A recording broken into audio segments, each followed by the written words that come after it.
man, what's up, YouTubers? How are we doing out there? Thank you for joining me. As always, it's nice to see you.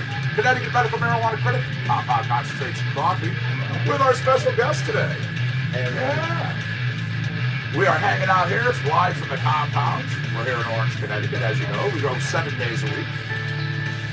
My man here, a lot of people in the local music scene, I know you recognize him. He's always out there. It's one of the reasons why he's here.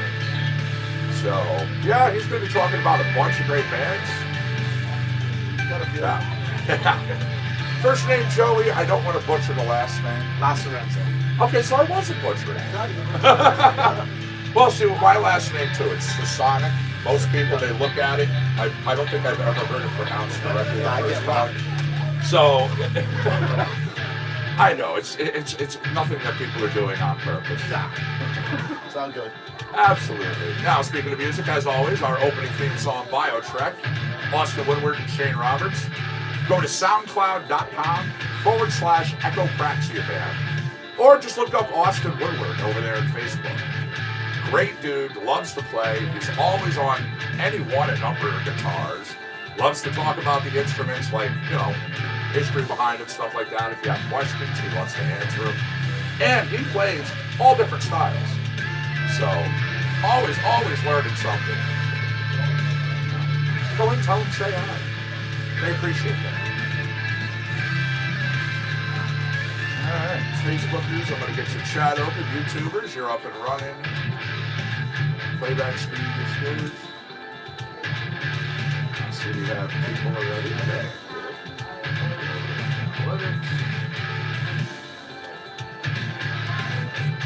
That's pretty awesome. From this little location, we average 47 to 50 countries every 4 hours. That's cool when we're on the air. That's nice. Yeah, it was pretty shocking when I first started getting the analytics, and we were all sitting there looking at them like, what? From here? Although it was kind of funny when I was banned in my first country. Oh, what country was that? Well, we're not supposed to say, unfortunately, because it's part of the whole thing. They're just like, yeah, any other country that even supports this music will not be allowed to be played. Okay. So I'm like, we're infamous. You made the big time. Absolutely. I've been swatted and now I'm banned. Yeah. What more do you want?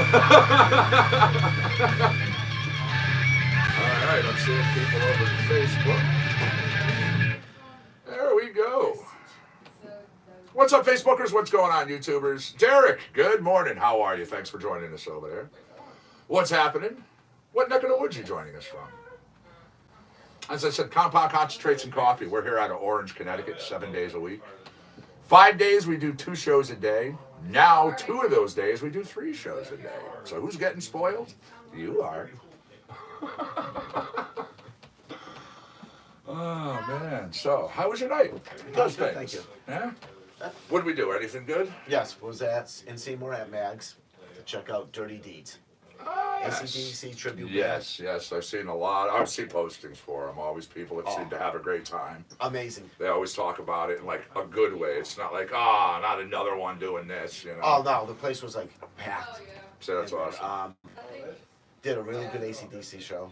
I would recommend seeing them. Cool. Found out the singer is 70 years old, and I was amazed. Wow. I was told that today. Age is, see, I've even said it though. Age is only a number. It is. You know, and when I was in my 40s, I was running circles around 20-year-olds on stages, so it was pretty fun. It's fun. Yeah. Oh, these guys definitely, Yeah. move, had people into it, so yeah, it was a good night. Nice. Joining us from Missouri. Really awesome. Thanks for joining us over there, man. First time on our show? And I see we have YouTubers over here. So the location, how long's it been there? How long's it been open? It was a few different places. I was just say, I know, like, unfortunately. American Pie it was for a while, and then Mags, I don't know, maybe a couple years, a year, whatever. Okay, all but right. It's a nice place. Cool. They kept it going. They bring the bands in. And I know on Fridays, for anybody that's in the country, they do the line dancing on Fridays there. That's And nice. your Saturdays, Yeah. you got your bands, Yeah. so. Yeah, what's the other place, too? There's another one in Connecticut where there's a lot of... are always for the country. They're packed, actually, a lot of times. Cadillac Ranch? Thank you. Yes. Yep. That's the one. I'm always hearing people, and they do like if you want to learn how to do the line dancing too. They they teach you. They have classes and stuff. Right in Southington. It's right off the highway. Yep. That's nice a nice and place easy. too. It is. It is. In and out. Ray, what's going on? How are you, man? Thanks for joining us over there in Facebook land. Ah. Wouldn't we all like concentrates? I mean, again, it's part of my show. It's the name of my show. So, yeah. YouTubers, give me 1 second. I just noticed something over there. See, I didn't have my coffee in me yet. So, they hear us, but all of a sudden, no, they're going to hear it really loudly now. So you might want to turn down your earphones if you had your earpieces in. I don't want to blow your heads off when I cue up the music. Forgot to turn your channel up. I am a blonde. Yes. Jerry, what's going on, man? How we doing over there in Facebook land? Once again, man, very, very happy to hear. Completely off the oxygen, doing really good for yourself over there. Got to have you back in on the show, buddy. Let me do this really quick. Really. All right, I'm going to cue up Devoured Earth. We'll do another one from Austin and Zach Ledbetter. Now, if you're into music, you know that last name, Ledbetter. I mean, it's synonymous. It really is. If you look it up, the history and the lineage. This dude on drums, man, he's got to have legs and calves that are like this. Oh, yeah. When you hear him start going, he'll be doing triplets, and then he just decides a triplet's not fast enough. Some sick drummers. I was sitting behind my drum kit one day, and I was just like, I'm trying to do stuff with him, and then I just stopped. And I'm like, dude, really? Like, he practices. He practices. Rachel, good morning, my friend. Nice to see you in Facebook land. Everybody's jumping on. That's awesome. Cool. Don't worry about that. When it says it's disconnected, it really isn't. This computer is so old. The fact that I even resurrected it is like a miracle. So it's used just as kind of like a little give us a preview. Yeah, it doesn't do much, but it sits there and it kind of, every once in a while the memory gets overloaded, so you get that little thing. And then the memory dumps, and then all of a sudden it's back again. One day I panicked. It was up there for like 3 minutes, and I thought, oh fuck, the show's completely down. So I went over, I'm shutting shit off, restarting stuff. I had people messaging me going, we saw you the whole time. Like, son of a... Okay, well then that's how I knew. Yeah. But again, it's all fun when you're live. There's, shit happens. It's life, right? It is. Now, let me get my thing over here. I had questions set up on that, and of course, I just noticed the battery's dead. So guess who forgot to plug in his iPad overnight? Oh, let me guess. Yeah! See? But yeah, I kind of fair warned him. I mean, anybody who's ever here on my show, you get the 15 questions from the hot seats. Absolutely. We gotta have fun. Yes, you do. So, some of the strange questions, some of them are music, some of them are just absolutely oddball. Like, do you know why manholes are round? So they don't fall in. Very good. A lot of people don't realize that. So if it tips in, it doesn't go in. Yep. Square or rectangular ones, they had issues with them. They would always fit and slide. Yeah. A lot of people don't realize that, but it's a legit thing. So, good job. I've had people be like, just look at me like, what? Yeah, what the hell is that? What's going on, Josh? How are you, man? Thanks for joining us in YouTube land. You missed the beginning of the show. This is Joey La Serenza. See, again, I don't mean to do it. I'm going to have coffee and I'll get it out. But local promoter, goes to a lot of shows, knows a lot of bands, helps out a lot of people in the music scene. So, of course, Compound concentrates and coffee seemed like an obvious fit. I had actually, you and I had kind of talked really quick when the show first started. One of the times you were in chat, and I was like, "Yeah, I'm always looking for people, anybody who's interested, anybody who does stuff." And you're like, "What? Like the stuff I do?" Yeah. Well, I didn't want you to think I was like back then because I was just starting the show that I was like trying to like, "Oh, hey, pressure the guy to come on." So I figured, all right, let me run this show for a while. I even did that with my other musical guests. Let me show them it's on the air for a while. Things are going, and then see if people are interested. The worst I'll hear is no. Yeah. Or some people, they don't even write me back. But you know what? That's cool. Is what it is, right? Absolutely. Absolutely. So, yes, square manhole covers can fall in. Now, everybody loves pizza. Do you have any idea how many square feet of pizza are eaten in the U.S. each year? No clue. And I guarantee it's a big number. Ryan Roberts, what's up, man? Thanks for joining us in Facebook land. It's pretty astronomical, actually. When I first read this, I was like, what? Like, I like pizza, but I saw that number and I went, oh. That's too much pizza. Yeah, that kind of makes me like want to step back from pizza for a little bit. Take a guess? Hey, hey, hey. And Ryan says, hey, hey, hey, Joey. Hey, Ryan, what's up? You want to take even a guess? Nah, I couldn't even guess. Well, according to statistics, there is 3.75 billion square feet of pizza eaten in the U.S. each year. Holy shit. Wow. Yeah, my arteries, every time I talk about that, I just feel them hardening a little bit, you know? Well, it's kind of like Ryan over here has this great group he just started. It's all about hot dogs. Yep. I saw that.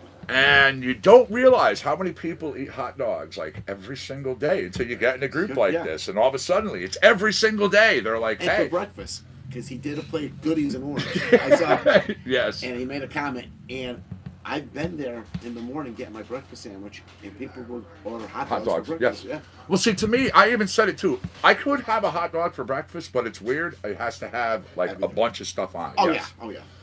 I don't know. It's just weird. I can't have just a plain hot dog with, say, like mustard. No, you gotta have everything. No, it's gotta be loaded. Then, you know what? Sure, that's a breakfast. I can do it. Wrap some bacon around it. Well, I mean, bacon is its own food group. It is. Dunkin', actually. Did you hear about that? Dunkin' Donuts is now, serving bacon strips, peppered. Yep. Actually said, someone, can't remember who, sorry, but she posted on Facebook. Said they were very tasty.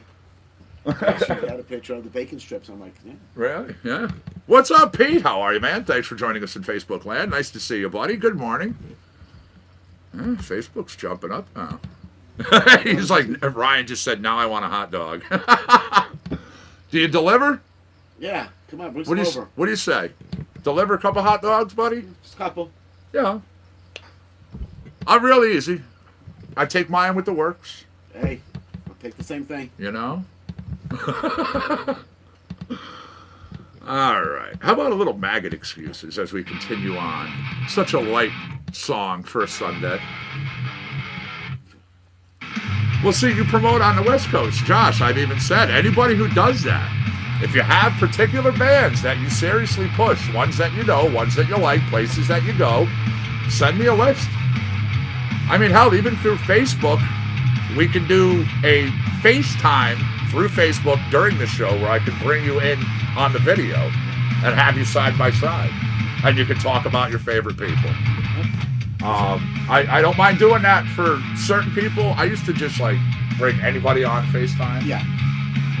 But it's kind of funny how, not even just guys, but like, this girl wanted to talk. She was like, yeah, I want to talk about this band. As soon as we put her on the video, whoop, lift it up. Her tits came out. Now, I was like, I loved it. I didn't mind it. But unfortunately, Facebook had a problem with that. Oh, jeez. Go figure. Yeah. Did you end up in Facebook jail? We did, actually. Oh, wow. We did. We were put in a 48-hour timeout where I was only able to post to our page and my page. I couldn't share to any groups. I couldn't do anything like that. I couldn't even comment on people's stuff. I mean, some of the stuff I see. I know, right? It's like, wow. Dads and Dogs. Dude, I like that. That's a name. Dads and Dogs. Yeah. You're onto something. Eric, what's up, E? How are you, man? Thanks for joining us in Facebook land. Once again, welcome to CC&C, everybody, for your SunDaze edition. Gave you a couple extra hours to start your day. You know, Monday through Friday, it's 8:20 a.m. Saturdays, it's 9:20. You get an extra hour because people go out on Fridays. Now, you go out on Fridays and Saturdays, so I give you another hour. I don't kick off the cameras until 10:20. So hopefully you're nice and rested, refreshed. Maybe you all out there have a question or two for the man yourselves. Shoot them out. A lot of local bands. Yeah. Like I love a lot of the local bands. Absolutely. Again, you got it. That's what we were talking about, even before the cameras went on. Where the support in this local scene at one time in Connecticut was fantastic band to band. Nowadays, one band like sneers at another. They don't want to help them out. You know, others it's like, oh, I only want to work with this band and we'll only work at this location. Oh, okay, so all you want to do is do like, you know, 2 shows a month and like, oh, all right, cool. Yeah, I know. There's some out there that they don't get it. Yeah, no. But if you're out there and you're a band and you can bring another band in, you bring them in. Yeah. Because, you know. Every place we ever played, when Apocalypse Highway did a show, every place we went, I always made sure I grabbed 1 to 2 bands from that location, put them on the bill. We promoted the hell out of them for a couple of weeks, you know. And back at the time too, I actually was sponsored by my band. At one point was sponsored by Budweiser, and I had a couple of radio stations that were helping us out, and they would put up a list once a week for me and be like, you know, yeah, they're at it again, and they would kind of talk about where we were going and who we were bringing in. We did the band Scam here, local band here, originals, some covers. Like when we went to New York, there's a band out there called Honor Among Thieves. Okay. Awesome band.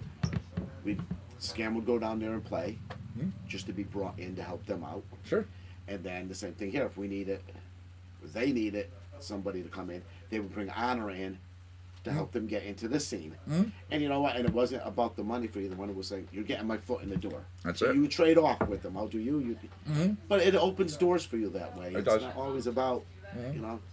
And it's always fun to get into new places too. Yeah. I always liked doing that. That's all right. One of my questions too, since I know you've been to a lot of places, you got to have a favorite place, and you've got to have a place we all have where, like, you know, just the mere name of it, you're like, oh God. Favorite place right now for me is in Waterbury, Shamrocks. okay, I like Shamrocks. I've actually heard the name. It's a nice bar, nice stage, lighting, setting, food, everything in there. The owner, Mike, is fantastic. Cool. He brings a lot. Like I was telling you early, March 24th, if I got it correct, he's got Lynch Mob playing there. Nice. He's Yep. got Mike Tramp from White Lion coming in. You hearing that, right? So last night he did freestyle thing. If you remember the song, I'm not into it, but like Diamond Girl and all Yeah. that. The guy that sang that was there, so they had a big thing. They do All-Star Jams, which they just did one for Rush with New. Nice. Yep. Yep. And Yep. they're doing one for Ozzy on Thursday nights. They do that. They do, Nice. like, Nice. other Thursday or something like that. And the Friday and Saturdays they have all different types of movie. Hazard County, a country band who saw for the first time Friday night. That's awesome. I like the name. Gee, I wonder where they got that from. yeah. Duke Hazard. Watched that show faithfully. And they bring in a lot of good tribute and a lot of good rock cover bands. Nice. There, and you know, some originals in there, all styles. It's a good place to go. It's right off the highway in Waterbury, right off 84.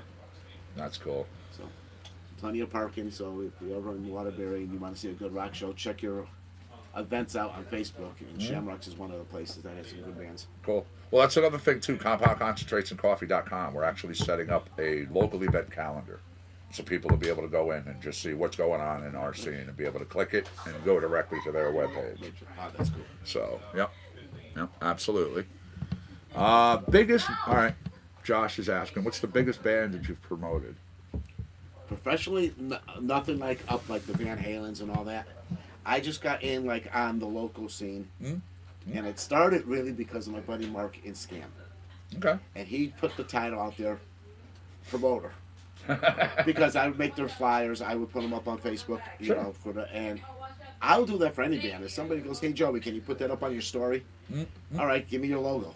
Sure. I'll make the logo, give me the date, I'll put it, and I'll just put it on my feed, and I get a bunch of people looking. Absolutely. Heck, back in the day, it was, it was a street team. You got your street team together. You got your people together. They would go out. They would just pepper flyers all over the place. And leave cards, leave demos. You know. So the Facebook, your story is kind of like the telephone pole. Yep. You know, and the windshield. Yep. But basically with the local bands, I've known a lot of local bands, helped out a lot of local bands, just got into it by going to a show and was asked, hey, would you like to run a light board one day? And I'm like, I had no clue about a light board. Right, I'm sure. But I knew the music Yep. that was playing, and they said, well, the sound guy's like, just your interpretation. We had everything set up, gave me the board. Nice. It blast. Absolutely. Absolutely. Let's go over here. I did have your couple of requests. I got your messages before the show. Once again, thank you for sending them over. And we do take requests. If you have either the artist in mind, a song, or even a genre. We have well over 48 genres of music. Like, well over. Some of the shit, I was looking through the list at first, and I'm just like, that's... Really? Oh, okay. What people consider, but all right. We'll do your blues. It's Emmy Phelps and Daryl Anger. Now it's kind of funny. You hear Daryl's name, and then you see a picture of these two, and you're like, what? Yeah, don't go. What? Like Three Dog Night.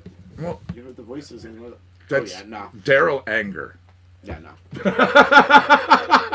Wow. They're talented. There you go, little things, and they have a great chemistry together. But it's just so funny. Yeah.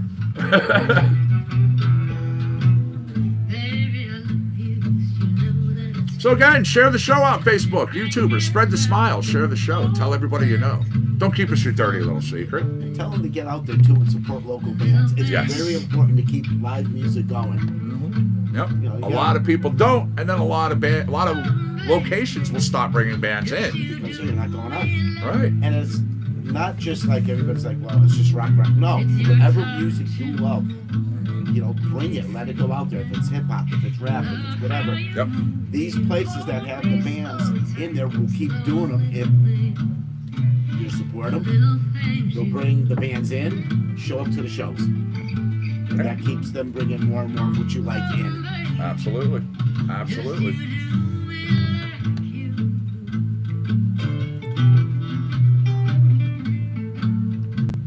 I do have to mention Jimmy Bell Guitar Summit, April 5th at Shamrocks, 6 p.m.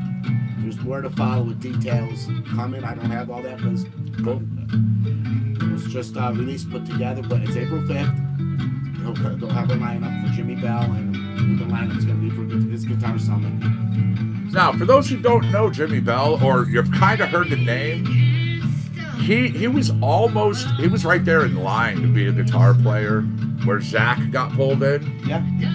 But Zach actually ended up getting the gig. It was them two. Yep. Came down to those two. Yep. And him and Zach are good friends. Yeah, no, they are. Absolutely. Talent knows talent. Yep. Jimmy is in the House of Lords, if you remember the House of Lords. And Jimmy's also now in Autograph, playing guitar with Autograph. Yep. So besides doing the local thing, Jimmy's got a lot going on. Man, I saw them way back when. Who was it with? It was, damn. Seen so many shows, man. Well, I mean, again, we were talking New Haven Coliseum. I was part of the local road crew there, so I worked for them. I worked for the Schubert Theater. I worked for a few other places, so I've seen a lot of shows. New Haven Coliseum, when I went to see Van Halen there with Sammy Hagar, the first thing, and the stage Van Halen brought in, and if you see it on the video, and it's 3 levels, and you're going, that's the Coliseum. Fun place for shows. Coliseum was great. Yep. Oh yeah. No, it was definitely sad the day that they tore that down. That was the second one, right? Because there was an original before that. Well, yeah, you had the original New Haven it was in a different location even, smaller setup. Yep. The scene around Hartford has certainly changed incredibly. It has. Well, Pete's saying over there, Hartford has changed with the loss of the Sting, and the Hard Rock doesn't give bands incentive to play. Yeah. He says Jimmy is jamming around East Hartford quite a bit. Oh yeah, Jimmy, yeah. Yep. Jimmy's all over. Yep. What's up, Keith? How are you? Thanks for joining us on Facebook. Jimmy's got his Beyond Purple, Osmo's, he's got the autograph, he's in Diamondback, he's got him and BJ Zampa. BJ Zampa on drums. BJ's drumming with the House of Lords and Dockin. Oh yeah. Again, my boys with Scam. Go check out Scam. Billy Gleason, high school buddy, he's the guitar player in it. He was in the band ESP that made it big. So I do remember them in too. the Valley know Billy Gleason. Yep. Steve Rodriguez on drums, he was the lead singer. Vengeance. And Marco Leosi.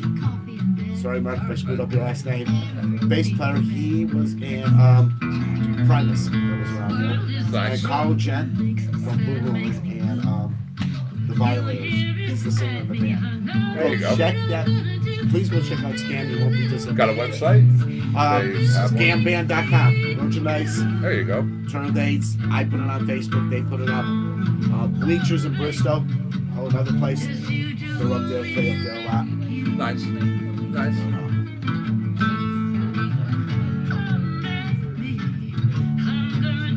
South by Southwest was the shit. My boys played the last show there. Candlebox, okay. What's going on, Keith? And what's in Bridgeport, the new arena opening up. It's gonna be very close, and if you go by it on 95, look, it's gonna be not a bad seat in the house.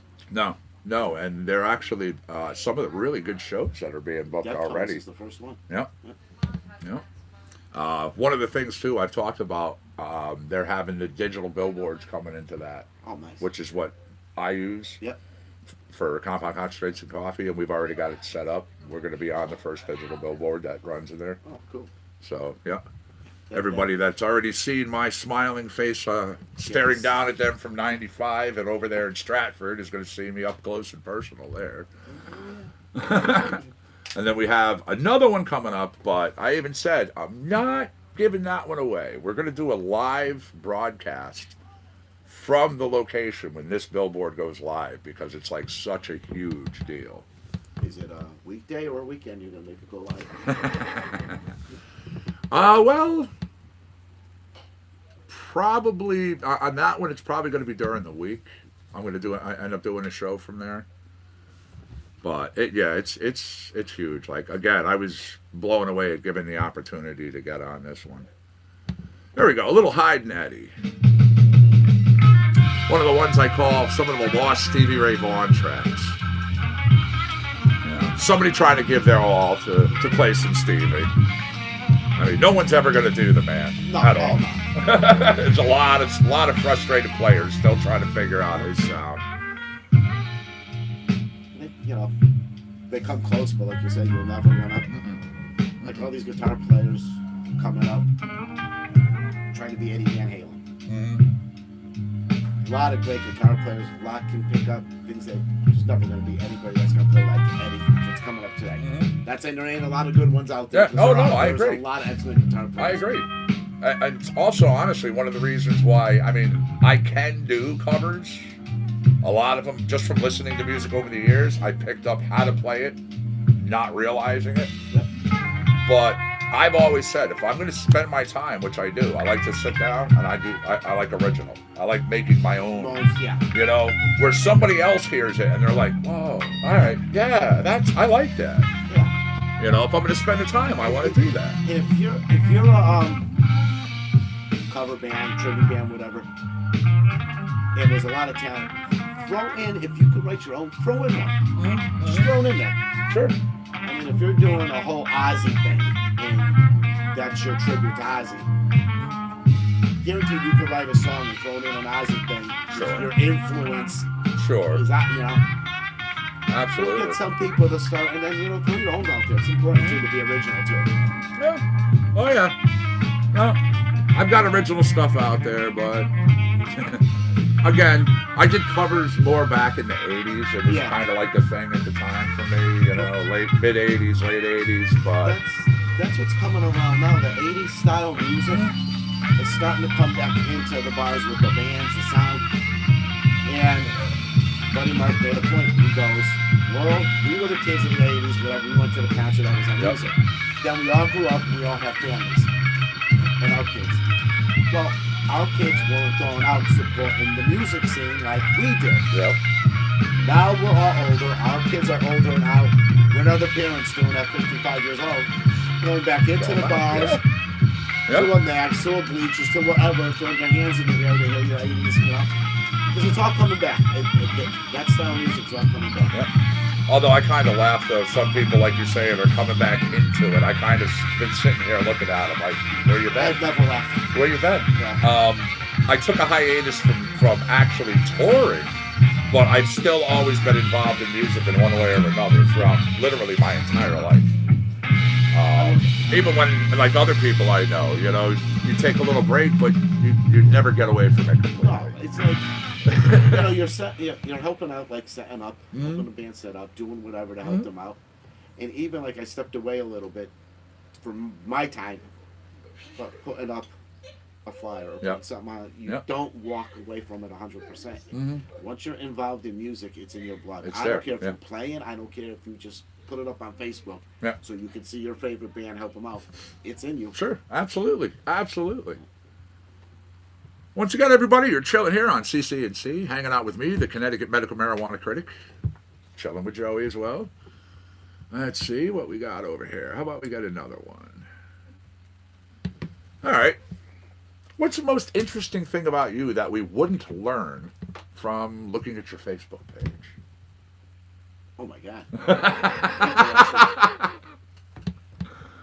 Okay, I don't know if it's really interesting. I just have this thing where I just like helping people. You know, it's just in me. Like, I mean, I stopped on the highway in a car crash to help somebody out. Absolutely. That's the type of, like, not that it's interesting. I'm the type of person I've always said pay it forward should be part of everybody's normal. Yeah, because I mean, we all end up in a point where we could use help. Yeah, because got a remark said to me, you can't think you can help everybody. You always want to help. You always want to help. That's just my nature. If I see something, if I could do it, I'll do it. If I can't, then I can't. And sure, I'll pull over on the side of the road. And sure. You know, I knew first aid. I help these people out. Absolutely. Yeah. Well, again, compassion in this world is lost. Yeah, it is. It's dropping bad. Now, let's say, if you were the musician and out on the stage and you wanted to play, what would your first album be? What would it be named? Oh my God, I had a name too. See, I had a feeling. I did. Right now, I can't think of it. Well, it's going on, Diana. How are you? Thanks for joining us over there on YouTube. Good to see you as always.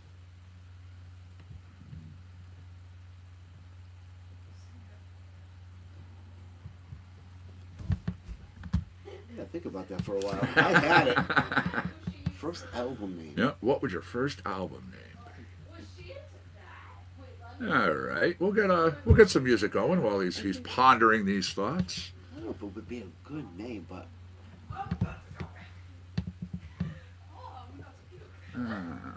we got a little stuff queued up from Trot Recording, Global Genius, and Brian Wythcombe, Jamie West Orem. Brian Wythcombe, composer, artist, pianist, a teacher, an orchestrator, a producer, a publisher, a recording artist. The man doesn't sleep. Go to briansmusic.net if you dig what you hear. Let's take the cliche, 420. I like it. Let's name it 420. I like it. Yeah. It's going to be a dark, and somebody I hear it and go, oh, he's a stoner. So many like influences from so many different bands, like big Doors fan, Van Halen fan, my wife, you know, all those sounds I just like. You know. Oh yeah, no, I've talked about it, and I do throughout the day. I listen to everything from classical up to new stuff. So it like, you know, I pretty much kind of give the nod to everything.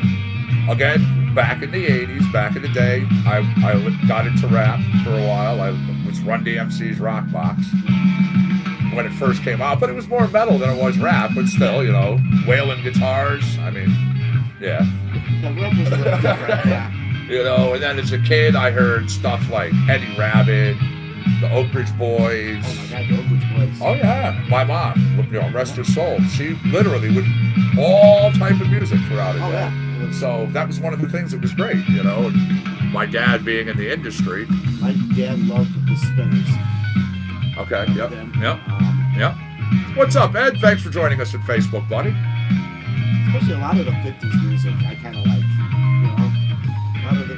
Very influential. A lot of people don't want to give it the nod, but I mean, truly, what's going on now has a lot pulled from that, and then that had a lot of pulled from earlier works. Yeah. You know, I mean, our heavy metal, classical, yeah. absolutely. Mozart, the first man to do a heavy metal solo. I mean, yeah, you think about all this music coming up, like the 80s, you heard they took from the 60s and back, and it's like, you know, you pay respect to the people before you. Yes, absolutely. Always give the nod. Always. You know, I even, like, all right, one of the bands I absolutely cannot stand, and everybody knows this, I give them the credit because they've been in music for all these years. However, Sympathy for the Devil is a fantastic tune when played by anybody else but the Rolling Stones. I can't stand the Stones. They had like Jazz and AJ were talking. What version of Radar Love, Golden Earring or White Lion's version? I know AJ, White Lion, you know. Yeah. I'm sorry, I gotta agree with AJ. I like Golden Earring's version, but I think White Lions just stands out more to me. Just like You Really Got Me from Van Halen, it's the Kinks. Sure.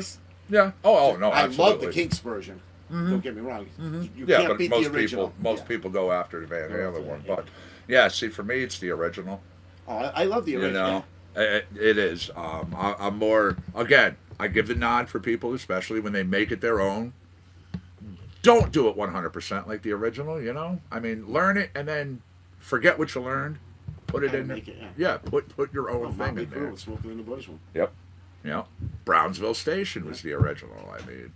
And they couldn't play that song. They came out and they said they sucked at playing it. Remember they said they would not play it because they sucked. And then when they had to put something on an album, they brought that up again and they were like, you know. Yep. And they did a good job with it this time around. They did. Good morning, Shay. How are you, my friend? Nice to see you in Facebook land. One of our Canadian viewers over there. We gotta throw in a couple more bands. Oh, absolutely. That's what we're here for. That's what we're here for. Aquanet, terrific 80s band. Awesome band. I bought that stuff by the case. Not the Hairspray. Fantastic singer, Tina. She's amazing with the band. Pink can teased up like this. I used a little today, but I didn't make it big. Aquanet, Wicked Gypsies, LA Backstage Pass. Hated it. They put the whole thing on.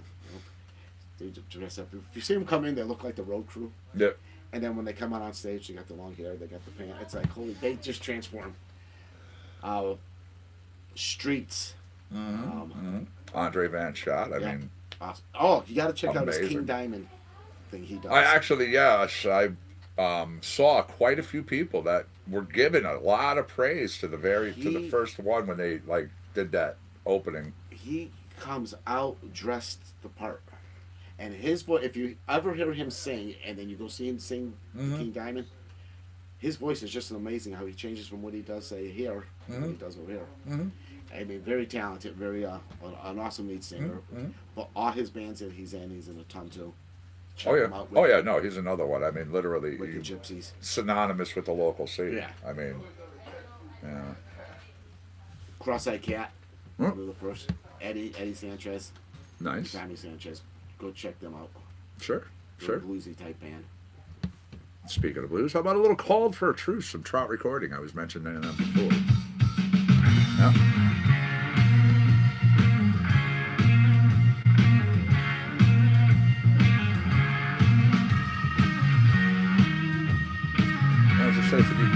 again if you wish a coffee or anything. I'm good, thank you. You're welcome.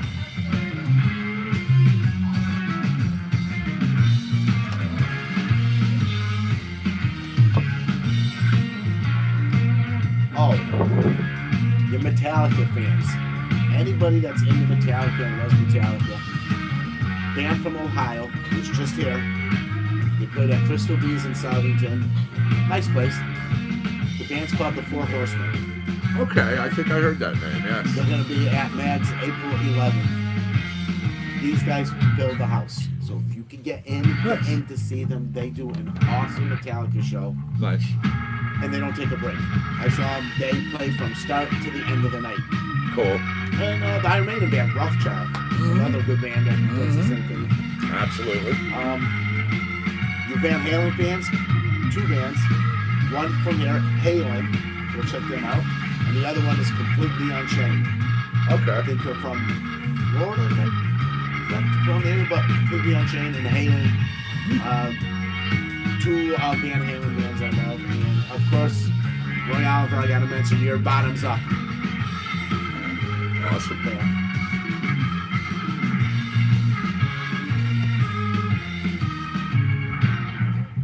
All right. A little bit of on-the-stage music history, as you all know. March 1st, 1958, Buddy Holly playing the first of 25 dates on his only UK tour. He did this over in London.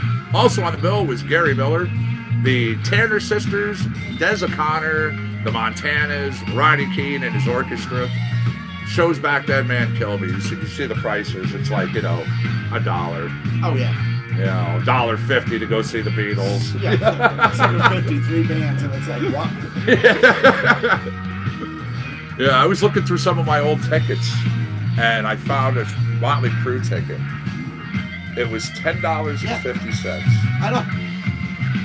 I was just like, can't touch wow. it.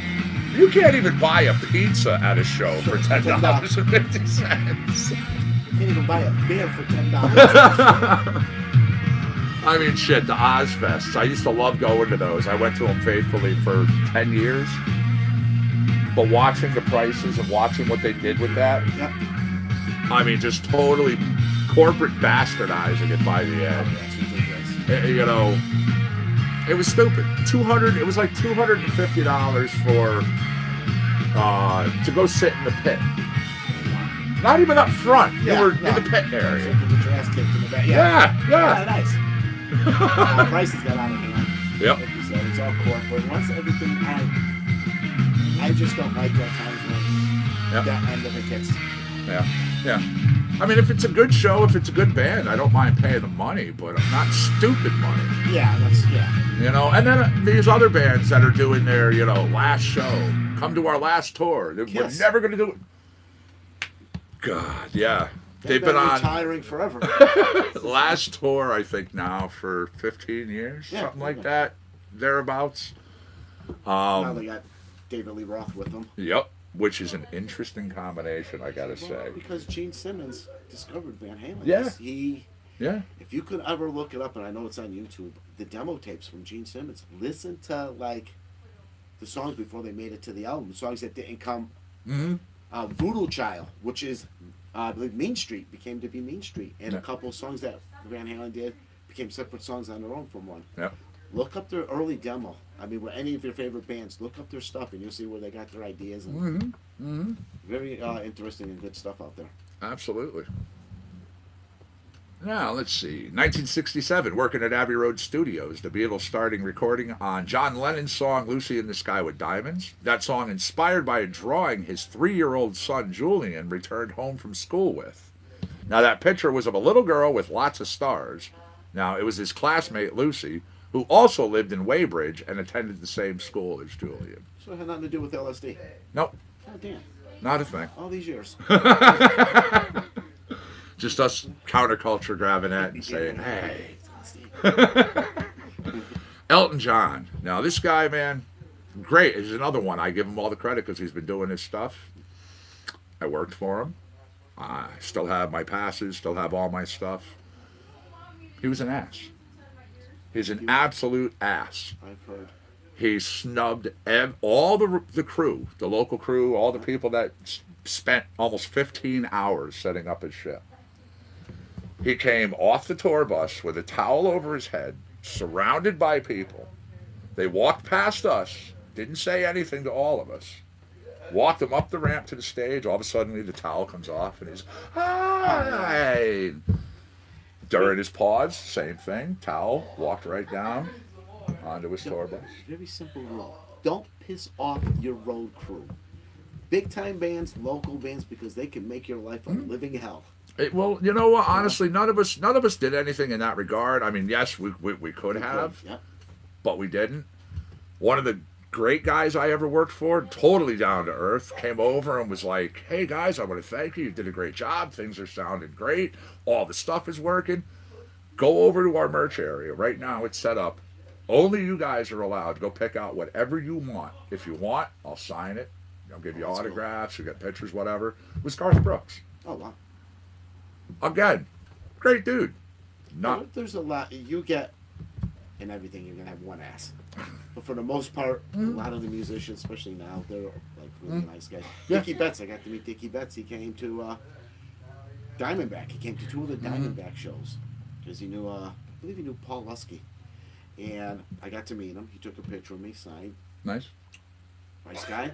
Week later, he shows up at the Hungry Tiger in Manchester. Yeah, Met me once and remembered who I was.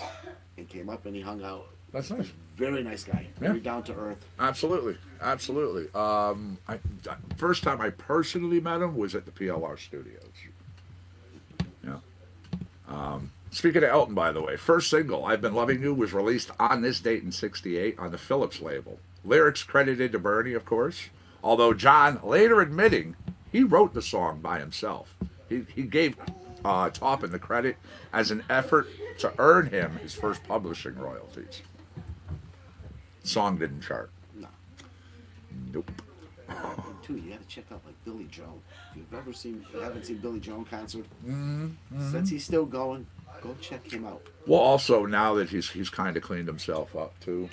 There was a while there I know some people who did go see him who were like beyond disappointed because he was forgetting like what the lyrics to his own songs. He wasn't playing correctly. When he's on, He was going through some Yeah. shit. I mean, Yeah. people know. But yeah, since he's cleaned up, absolutely, I've heard yeah. a lot of great And things. even before his little stint there, he just puts on. Like for me, Billy Joe's a guy that I'm sure for some other people too. You pick out a song. Oh yeah, I like that song, but not a big. You wouldn't go. Somebody had tickets, gave me tickets. Me and my ex, well, my wife at the time, we went. It was one of the best concerts I've seen. See, that's good. He puts on a hell of a show. Yeah. So if you ever get to see him while he's still doing it, I know he's at Madison Square Garden. So I don't know if he's gonna, after that is done, if he's gonna go further. But if he does, go check him out. By the way, you mentioned the fog machine in Elton shows. I'm going to give you a little hint. Do you know why they do that? It's not just that you can't see them. It prevents people from going. On camera, yeah. Yeah.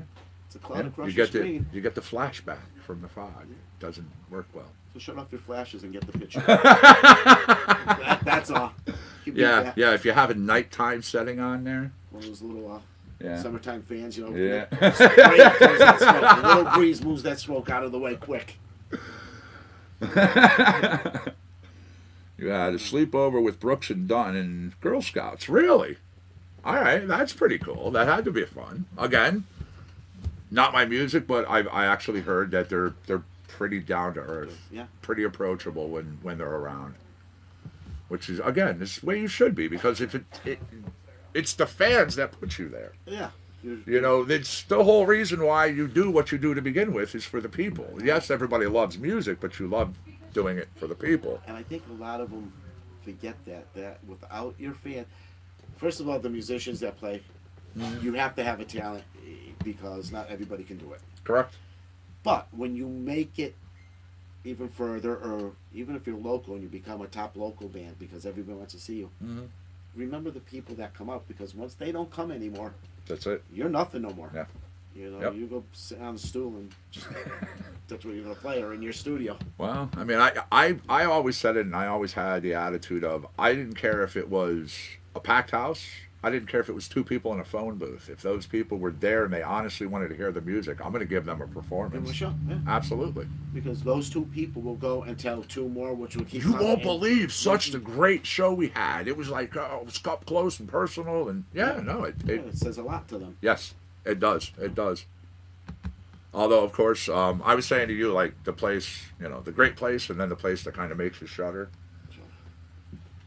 I haven't, I really don't have a place that I didn't like going. Really? Huh. Not yet, anyway. Okay, well, no, that's good. That's good. Ours, we've talked about it. It was a place called 7 O's. We drove almost a couple hours to get to this location. It was a country bar that hired Vicious Disorder and Apocalypse Highway. Okay. Apparently, they didn't check us out beforehand. I have no idea. We were halfway through our second song, and it was the actual. You see it on TV where and the power goes out and people are standing there. Yep. That's literally what happened to us. They shut the fucking power. Oh, wow. The owner comes over, and it's an Oriental woman, and when she gets upset, apparently it's hard to understand her. Okay. But what we got out of her was, "You done? I pay you $750. Go." And we were like, $750. Like, you're gonna give. We drove here. You're gonna pay us $750. No, it was $7.50 Wow. for 2 bands. Oh, around $350 each, something like that. $350. You hit the big time, didn't you? Dumbfounded. Yeah. Like, I honestly thought it was a joke at first. That I was looking around waiting to see people start laughing and then be like, "Hey, thanks for coming," or no. 7 O's, yeah. Yeah, no. We went out. It was a game, the Blackthorn 51 in Queens. It's a nice place to play. It's a rock club. That there. Chance Theater. Chance, yep. Played there, actually. Yep. Yeah. Not a bad place to go. No. Then the one that, and nobody could ever find it, but it's a true rock club, and I wish he would. And he's got bands going there, and I wish people would go and support him even more. Is Cooks in Naugatuck. Mm-hmm. You got the firehouse, and it's in that little alleyway because everybody sees everything else, and they don't know it because it's misleading. On the door in the front, on the side road there, you see it says Cooks Cafe, but that's not the entrance. Mm-hmm. You gotta go in. It's a true rock club. It's been years since I've been there, but I actually was there and I helped out for a benefit that went on there. I know Mark does a lot of stuff. He does. All the Mark's time. a good guy. Benji, how are you, man? Thanks for joining us in Facebook land. What's the good word? All right, let's. Where's Ryan with the hot dogs? Yeah, I know. Ryan, man, what happened? Oh, I was all looking forward to having a hot dog. in the back of the van. You and Dave. Little elbow grease, trout recording.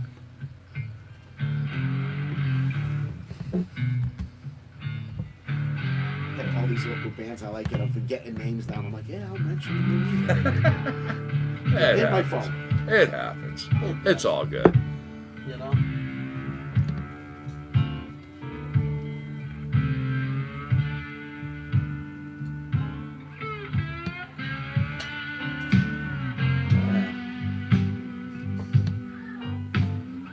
I forget I came up in the 80s, okay? Hey, it's all good. It's all good. Excuse me.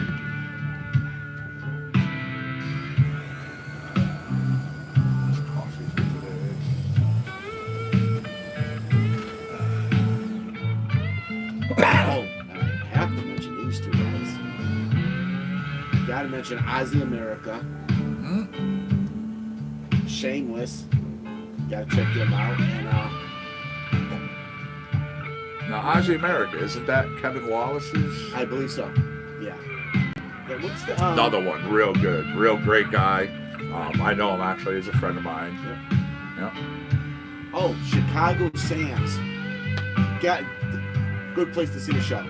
Chicago Sands. Walk Okay. in, stage is to the left, pool tables down this way, and you're right. The bar's up top, plenty of seating. Oh, Nice place, pretty good food there too. okay, there you go. And Rock of Ages. saw Def Leppard back in the day. It was Def Leppard, Crocus, and Gary Moore. Oh wow. That was a really good show. Gary Moore, man, wow. You want to talk about a guy who could freaking play. Then you. Who else? Oh, Wildside. We talked about Wildside. Shot of Poison. If you like Poison, they were a really good band. They did a good Poison show. Again, back in the day, I mean, I said I was into Poison because the girls were into Poison. Oh yeah. Just go. Brett Michaels is in front and anywhere to go because the women are going to be. They're going to be there. Go. If you're looking, you're going to walk out with somebody. Yeah, you will. And then for you Bon Jovi fans, One Wild Night. I'll tell you, man, I gave him a lot of credit. At first, I wasn't into, not Bon Jovi in general, like the music, but he runs these kitchens that you go in and he doesn't have like menus with prices on them. You pay what you have in your pocket, or literally, if you have nothing, they'll be like, well, hey, could you help out? Could you sweep the floor? Could you? And they feed you. And he's had this one going in New York for like years and years and years, and he's actually opened up a couple more. I think a third, yeah. Yeah. So he's doing that. Yep. You know, I do. I give him a lot of credit in that regard. You know, Jersey boy that's giving him back to Jersey. Yes. Yep. And really, Rich, John, gotta bring Richie back. I mean, really. That's like Van Halen's got to bring Michael Anthony back. I don't care if it's Dave or Sammy, you got to bring Mikey back. Yeah, I don't know if that's ever going to happen. I don't think so either. I mean, it's a sad day, we still got hope for, Bon Jovi. Bring Sam Boy back. We're still out there. Yeah, no, I mean, so many bands now, all of a sudden, are popping out of the woodwork, coming back and doing their reunion tours, so who knows? Someone you know very well, too, Desiree Bassett. Oh, yes. Oh, yes. Her band, I saw her for the first time, Mags, 3-piece. Mm-hmm. Killer band. She's a killer guitarist. Yes. Yeah, no, I've known Desiree since, like, we met each other. She was, like, early teens. Like, I mean, known her for a long time. She's been playing for, And, well, yeah, she picked up a guitar. She got into guitar when she was 3. And has just been playing ever since. You know, one of the questions I asked her, it was funny. I even mentioned it to her. I thought it was really funny. I had been like, do you still get nervous or butterflies or anything when you come onto a stage, whether it's small or a big one? The look I got, she was like, no. Like, it's just like, whoa, okay. Come on, Desiree. She's like, no, like literally, she's just bother her. Yeah, she's been doing it for so long that it is just second nature to her. It's funny because I know some people that. Yeah, no, they do. They big time guys that actually still to this day get sick before they go on stage because they're not nervous. No, well, that's good for whenever we played, we always like. Of course, we go on the stage as a group, but all of us would have our own little pre-show kind of thing. Yeah. You know, and me, it was one of two ways. Either I was totally quiet, I wouldn't speak to anybody, and sometimes people were like, "Is he mad? Is there something wrong? Should I go over?" And people are like, you watch when he gets out there. Or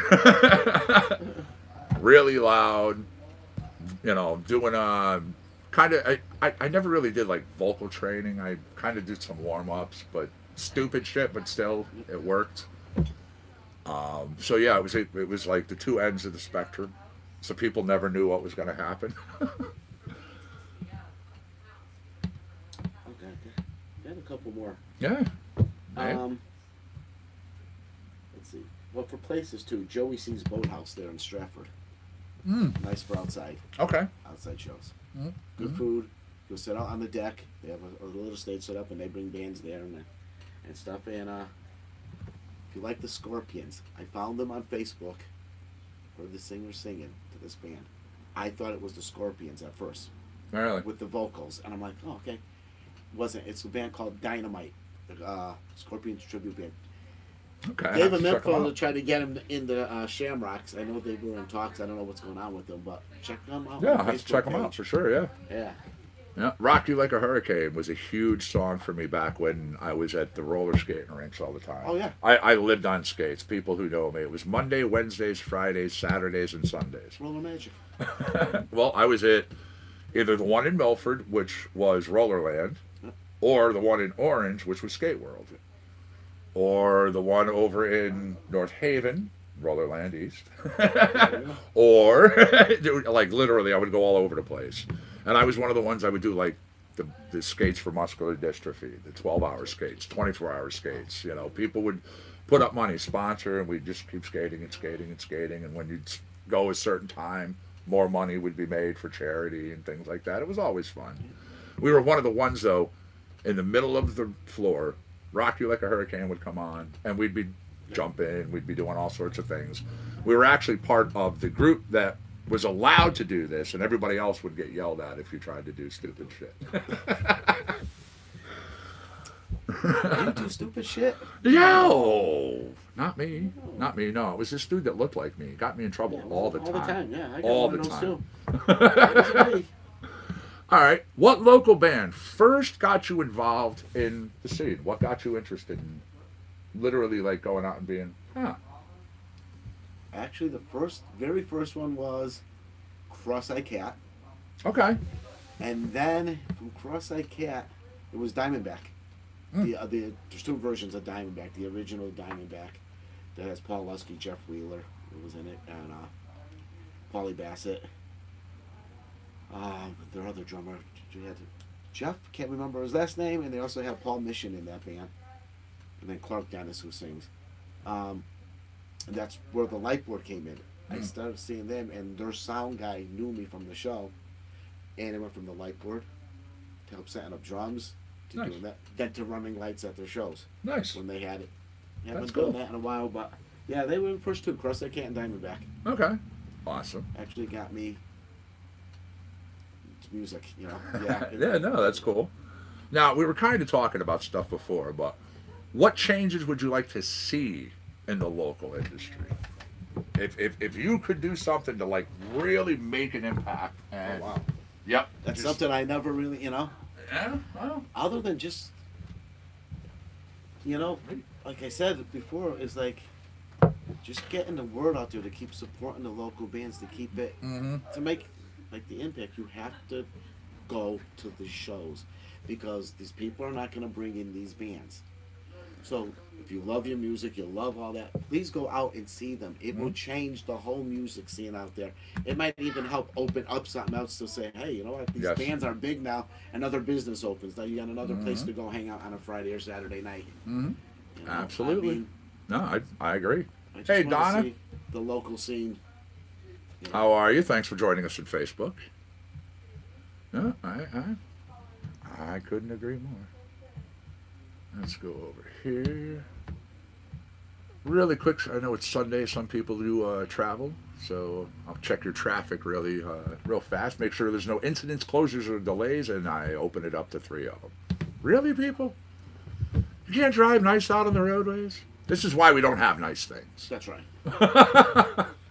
Woodstock, Connecticut, Route 171 is closed between Perrin Road and Lyon Road due to a pole replacement. Okay. All right, that's not bad. That's not bad. Also in Preston, Route 165 is closed at Old Shuckett Road because of a motor vehicle accident. It's motor vehicle versus pole. That's what I'm talking about. I hope nobody's majorly hurt. There was one New Britain the other night. It was being fed live on Facebook right in front of somebody's house. Yeah, that's So- actually my buddy. Yeah. That's his place. Literally, he was like, he They- put up on Facebook. He goes, "Wait a minute, my power's out." Yeah. And then he goes, "Wait, my power came on." Nope, my power's out. Shared the Paul. Yes. The person didn't even get hurt Yep. at all. Yep. It's like amazing. Bridgeport, motor vehicle accident, multi-vehicle accident on Route 8 southbound between exits 3 and 2. Right and center lanes are closed. Be prepared. And I always say again, you may be a good driver. Doesn't mean the other guy is. Yeah. So you got to keep your eyes out. Seriously. Please, people. You It's know? a pet peeve of mine. It has nothing to do with music, but we're driving. Get out of the friggin' left lane. Yeah, right. And well, left lane if you're going fast and going around somebody. Yeah. Or left lane if you're going to get off an exit. Which do you know Connecticut's one of the few states that actually has an exit on the left. Yes. There's one on 84. Yeah. Yep. But we are one of the only few states. Most of them, all the on the exits right. are on the right. Yep. Yeah. Of course, for some reason, Connecticut's got to be fucking different. And difficult. Yeah, no, I agree. You know, if you're gonna cruise, you want to just center lane. Yeah, get out. It's only one of my pet peeves. All right. Ooh, Jim Morrison on this date in 1969, charged with lewd and lascivious behavior after showing his penis to the audience during a show in Miami. Found guilty, sentenced to 8 months hard labor. Now, as we all know, Morrison dying in Paris while the sentence was on appeal. Yeah. My man, he was... I got a bootleg of him down there yelling to the crowd, calling them all a bunch of fucking idiots. Mm-hmm. Yeah, Miami show. Oh, yeah. No, a lot of people don't realize that. Jim was not really a nice guy. Smart as hell. No, he was. He was a brilliant man. Yeah. But honestly... Yeah. He was not as down to earth as he's portrayed. He was not as open and genuine with the people. He really kind of had a dislike. I think he just had enough and like all the I mean, it's wishful thinking that but who else can pull off anything but somebody famous? If they don't want to be found, you're never going to find them. No, it's true. It's very true. Because, even his buddy. Raymond Zirk from the band at the time said they never even saw the body. It was a closed coffin. Right. So they were like... So Mm-hmm. nobody knows. Yeah. Angela over there, she's like, yeah, Morrison was a dick. Yeah, no, he was. He was. I mean, it's funny. They portrayed him as such this great man of the people. No, he was I love Morrison. I know a lot of people are going to get pissed, but he was even a dick to his wife. Yes. He was really... No, he was. He was. Yeah. Yeah. And I actually say this because when I was out in L.A., when we were over there, when I lived there, actually, I talked and met some people that personally had some stories and were like, yeah. Well, yeah. Most of us kind of put up with them, is what they said.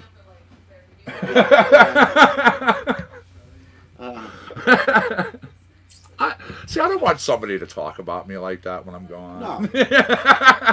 I mean, he was an asshole. Yeah, I was. Alrighty. How about we hit all the tripwires? Let's get another trot recording, and then I'll be hitting some other stuff over there. We're going to get some heavier things. I got some rock, some metal. I got some alternatives, some other stuff coming your way. But again, we try to do nice on your Sundays. I don't blast you out of bed right away. I've done that before. I did one Sunday. It was literally just all heavy metal. Yeah. I had a couple people who were like, yeah, I just had to turn the volume down. Yeah. That's all right.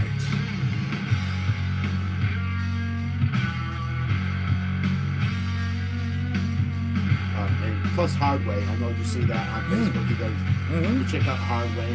And also, this other band's been around forever. Party band. Derek and the Fun Bands. Yes. Well, again, that name's almost synonymous with the Connecticut You scene. just want to go out and have a fun time. And I mean, not that you're not going to have it with all the other bands. Derek and the Fun Bands is a phenomenal band too. What's another one too? Oh God, they're a Grateful Dead cover band. Shakedown. Shakedown. Yep. Fantastic bunch of guys, been around doing their shit for a long time.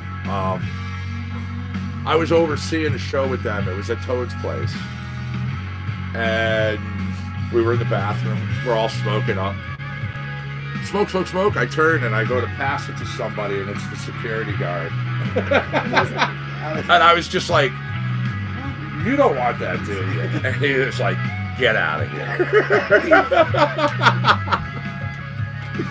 Oh, and I did forget, and I gotta mention him too, Spirit Shaker. Go check out Spirit Shaker. Joey Aparo on drums there from Joint Forces. Yeah. Yep. Livio, Joint Forces, Mark Franco, and Jimmy Bell. Of course, Jimmy Bell again. One of his many bands.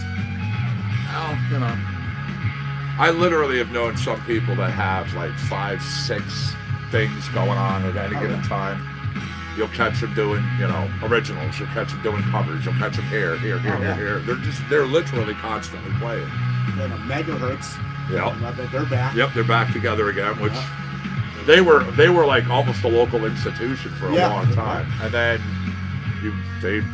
I don't know, they kind of parted ways or whatever, but you had Big Ed, which is out there doing stuff from Megahertz, to Murray the Wheel, playing stuff for him, which I thought was great when I first saw him out there doing that.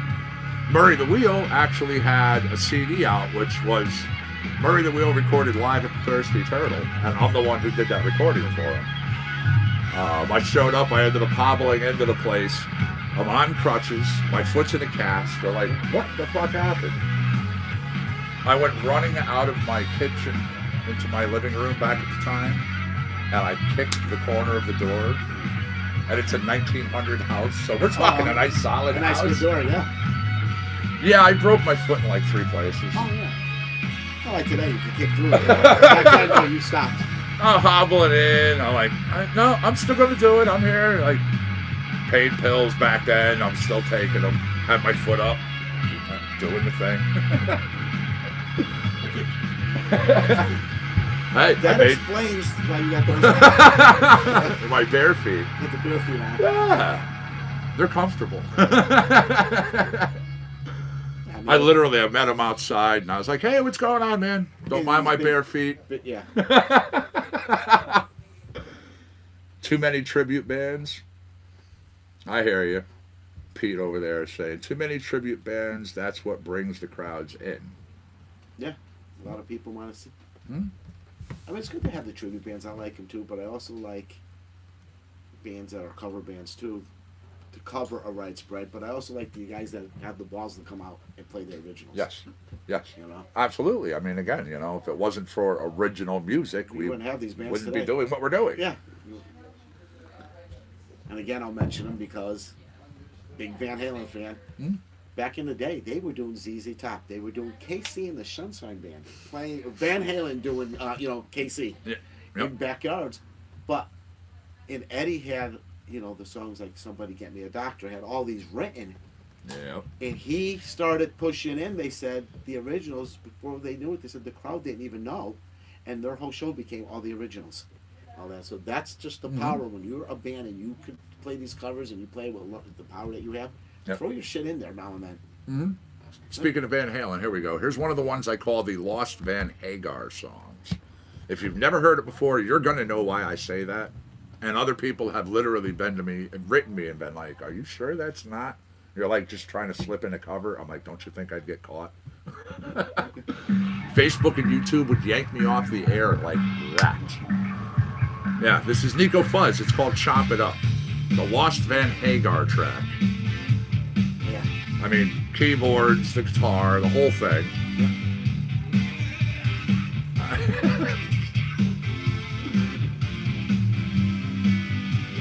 I do play Dungeons and Dragons. Actually, I'm a DM. I have all my stuff. I had a campaign. It was a single campaign. It went on for 2.5 years. I mean, even if you're from out of state, you want to come and play here. And you're looking for a venue, like what I did with Dynamite. I had him on Facebook. I said, hey, I gave him a couple of names of places that I like. I'll do that for you. And even if I could talk to an owner and say, hey, this band is interested, they want to come to Connecticut, they want to play, they're a local band. Yep.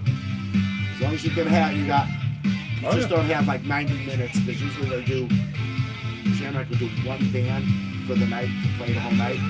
I think very rarely will have an opening. And he might do it like that. I know Mads will do that, and some other places will too. Okay. But at least a couple hours. We've been playing for a while. Yep. All the night, Oh yeah. Yeah, it got to the point we were doing that as even with Apocalypse Highway, we could easily fill 2.5 hours, 3 hours. I mean, we had three CDs worth of music. We only did actual 2 discs that were released. We were working on a third, which was going to be a box set. It was a CD, DVD combo, all brand new stuff, plus behind the scenes footage for people. We were even back in 2010. As part of that, we're going to be releasing a 3D. The glasses would have came in that. You would have put them on and gotten an actual concert in 3D. Oh, nice. Well, excuse me. So what's going on, Joseph? What's happening, everybody? Yeah, if anybody has any questions, anything that you want to ask, anything you want to say, feel free. Shout it out. I'm more of a local guy than, I wish I was doing the Motley Cruise and the Van Halen stuff out there because, different lifestyle. Oh, yeah. Yeah, when I was in LA, I wouldn't walk out of my apartment until my hair was teased to God. I had my eyes done, my leather pants on, my leather vest on. I had the earrings that I wore back then, the bandana. Now it's like, I get up, do what I got to do with the hair. But there was a time that if it didn't come out right, I jump back in the shower. Sure. Gotta wash it again. Gotta do it again. Absolutely. Yeah. Me and Aquanet Superhold had a love affair. I was buying it by the case, literally. Just a little hairspray today. Yeah, me actually nothing. I kind of did my thing and.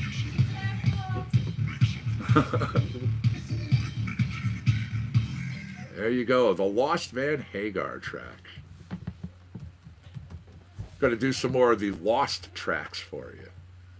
Get into a few things. Here is one of the Lost Depeche Mode tracks. Anybody knows Depeche Mode, you'll hear this and be like, very influenced by them. It's called When You Stand.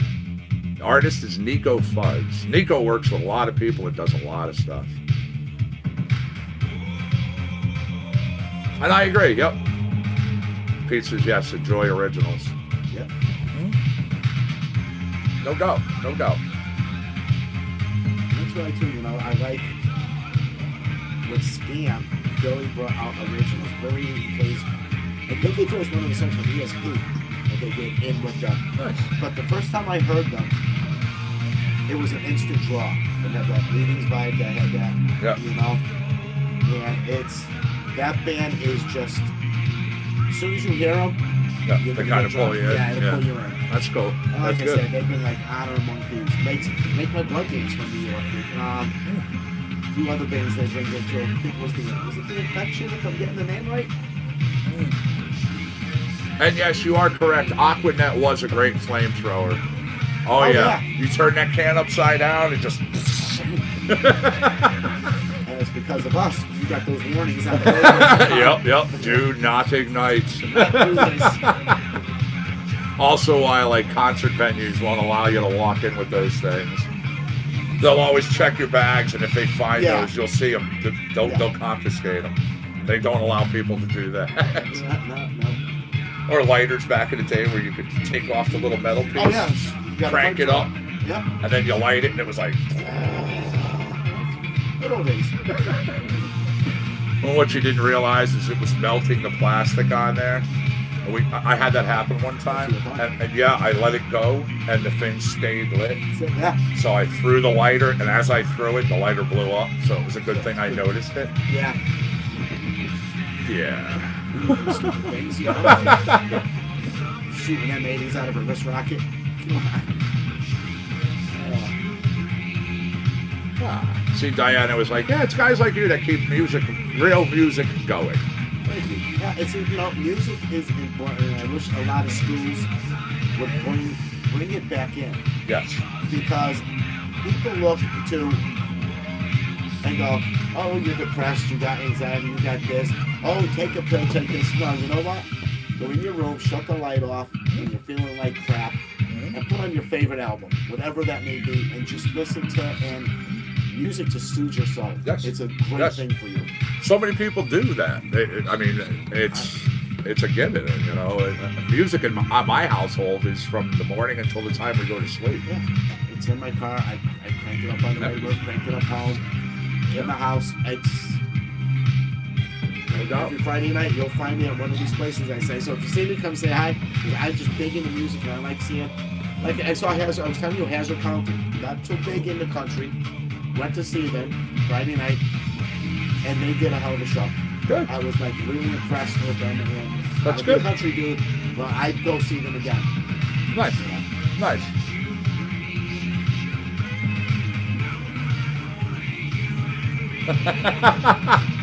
Pete, Grandma used Aquanet on her beehive. Hey, when it works, it works. I don't think they actually have it as the pink can anymore, but I'm pretty sure Aquanet's still around. Yeah, I think it is. So if I remember back on, it in the can. Yeah, right. Absolutely. There we go. Again, Nico Fuzz, that was When You Stand, one of the Lost Depeche Mode tracks. Another good tune. This is Stand Up from Lance Tabor. Lance, guitar player, a composer, a producer, and calls himself full-time pet staff. Anybody who owns a furry child knows what he means. Hell, at one point we had 5 animals here and 5 people, so I was feeding 10 mouths 3 times a day. Actually, today I'm getting my addition to the house, a cat. I'm a dog person, cat too. Since my divorce, she has the animals. So a cousin got a hold of me, her daughter cat. The cat no more, it's a year old. I said, give it to me. There you go. So this afternoon I get my Nice. my addition. Yeah, I had cats actually when I was younger, even like 20-something years ago. Yeah. His name was Buddy. He was about 25 pounds. He was all muscle. Literally had a head that was that big. He chased a German Shepherd out of our yard because the Shepherd was in his territory. That's his territory, yeah. And the Shepherd's tail was between his legs as he was running. He was legit afraid of my cat. Cats are nasty when they fight. We broke up a fight between that cat and a raccoon. The cat was on top of the raccoon, just tearing it. There was raccoon hair going everywhere. Literally, the raccoon was like this. Oh shit. Yep, again, I felt bad for the raccoon, so I stopped it. Buddy we gave him to a farm that was having a mouse problem. And I was like, I have got the perfect cat for you. They said within a couple of months they didn't have any issues. He was happy cat. He lived out his life there. Yeah. Cats are killer. Oh yeah. I love my dogs, but it's easier with dogs. We're one of the things we do too is we're a rescue household. yeah. All of our animals have always been rescues. So we felt bad one time we had rescued a dog and we still had a cat. The cat first put himself on the kitchen counter, wouldn't come off. Yep. And then it got to the point like he shit and pissed on the kitchen counter because he wouldn't leave. Yeah. And somebody opened the back door to let the dog out, and the cat literally bolted I'm out of it, yeah. and wouldn't come back in. Stayed in the neighborhood, we always saw him, Yep. and then all of a sudden we started seeing little kittens that were looking mysteriously a lot like the cat that just ran out of our house. Yeah. Oh man, he was enjoying himself. Yeah, so we were like, we didn't do it on purpose. We tried to get him to come back in, and we were just like, all right, we're not going to do that. We won't do that to another cat, But helping dogs out is just something we do. Yeah. I go that way, music or whatever. I would go the dog way, but just being me, it wouldn't be fair to have a dog because they need a little more attention to me than what a cat is. A cat to me is more independent. Yes, sure. And a dog, you need that attention with the dog. To take Certain dogs, yeah, no, there's some of them that you have to maintain a lot of attention with them. Grooming, it's like, when they go to the bathroom, you have to literally wipe them. Certain ones, you got to wipe, you got to clip, you got to do this, you got to do that, and it's like, wow. Yeah, no, it's work, and people don't realize it. My dog I love is Golden Retriever.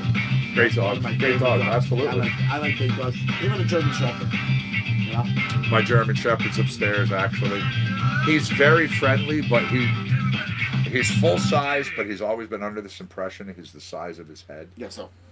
So Yeah. he always wants to come up and A lapdog. That very. was an Oh lapdog. yeah. Oh no. He's great. But I was just like, you know what? No. First time you're being here, I'm not going to have him do it. Me and animals get along. Oh yeah. No, animals are great. There we go again. That was Stand Up. The artist Lance Tabor. Do a little more on this day. In Pink Floyd, 1973, releasing their 8th studio album, Dark Side of the Moon. Who didn't have that? I mean, in the U.S., remaining on our charts for 741. Well, it was discontinuous weeks, but it's still 741 weeks total. From 73 to 88. Holy crap. Yeah. Longer than any other album in history. Now, they say after moving to the Billboard Top Pop catalog charts, that album notched up a further, get this, 759 weeks. It reached a total of over 1,500 weeks combined charts by May of 2006. Now, they're saying, and it's an estimate, of over 45 million copies sold, being Pink Floyd's most commercially successful album and one of the best-selling albums worldwide. I thought 741 was impressive. The second, 759 weeks? Like, it shows what can happen, man. Here's one for you. You had to put a band together, 4 musicians.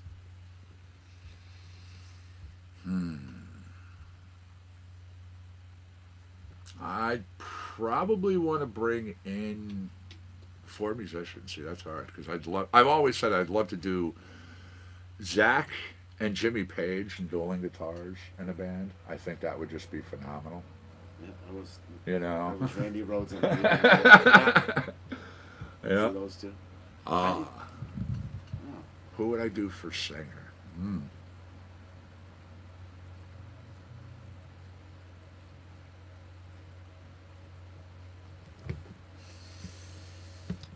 I mean, quintessential metal voice, a lot of people would agree would be Rob Halford. Yeah. I mean, he just, you think him.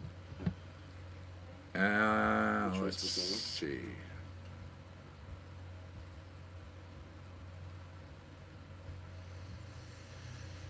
Who would I want to put on? Dennis Chambers on drums. Okay. I have mine, and I brought this up to a certain person that should be a project. I'd want, for my singer, I want David Coverdale, Billy Sheehan, Tommy Lee, and Eddie Van Halen. Okay. Different styles. All right. Absolutely. I mean, Coverdale alone, that man has gone through many different incarnations. Up from Deep Purple, Mm-hmm. when he was in with them, and then Whitesnake Well, had so many. Oh, yeah, of course. Whitesnake's actually when I met him. It was Whitesnake, Great White, and a couple of the tours. And it was in New Haven Coliseum, literally before the show was going on. House music was still up and running, and there's a group of us. We look over, and we just see this person doing this out from the curtain. And it was him. And, like, literally, we were like, he saw us, and, like, looked dead at us, so he wasn't going to be that dude. Yeah. Pull the curtain shut or nothing. He did. He saw us, and he walked over, and he said hi, and, yeah. Yep. Very nice guy, very proper. Mm-hmm. English. And, I mean, come on. Tawny Katane, who wasn't jealous of that? That's one thing you don't bring up to him. Yeah, no, that turned out to be a pretty bad My thing. wife Cindy is. Yeah, but that stretched across that Jaguar. Every boy's fantasy then. Those videos sold quite a few Jaguars. Does it come with the girl in a white dress? Yeah, right. I own the Jag now, but I looked; she wasn't in the trunk. Oh, I was upset. Look up "Shut Up and Kiss Me" by them. He's got the white Jag out there with the girl sprawl across the Jag again. Well, you gotta. All righty. That's it, dude. Speaking of Whitesnake, check out. The last couple of years, they put out 2 new albums, Mm-hmm. and he put one out. Song "Shut Up and Kiss Me." it's Whitesnake. Oh, yeah. If you like, yeah. Yeah, well, So- they're back out. They did that tour. They're on right now, but they're only overseas. Yeah, they're in Australia. I don't know if they're gonna. do It the Scorpions. depends upon the sales. Yeah. If the sales warranted, if people go, there's already been talked about that they would like to come back to the States. They did a stunt around here. And they did pretty good. Mhm. Whitesnake. But I think now with them grabbing Scorpions on, Mm-hmm. I think that would be a killer thing to bring. Mm-hmm. I mean, okay. Oh, yeah. I mean, Motley Crue, Poison, and all that. I'm sorry. I'd like to see Whitesnake and Scorpions. See, again, Motley Crue and all them is great, but They're doing fantastic. I heard. they Ticket have. sales. And I got to say, I'm kind of shocked because of just the prices. Yeah. Me That too. they're charging, but people are like, I gotta go see it. It's good. We're never gonna happen again. And I'm just like, It will. until next year. Yeah. Motley Crue retired, 4 years ago, and they're back. Mick Mars is on video. I posted it up. On video in an interview right before they went into their retirement. And he said, I will put it to you this way. If we were to ever get back, we will not get back together. I guarantee it so much that if we did, I will give people free shows. Mick, where's my I'll free give away tickets? free tickets. Yeah, come on, Mick. a lot of people out there paying a lot of money, Mick. Where's my ticket? Where's my free ticket? Give me a free ticket. I'll come to your show. Yes. Oh, man. All right, everybody. You know what? It's kind of that time. I'm going to cue up some music. We're going to have Monkey jump into the chair here. Going to take a little break. Going to step out of the studio, do a little something, and get my coffee and other things going. Be back, of course. You know the routine. When I come back and I see people on both sides that do play it, we'll do some trivia.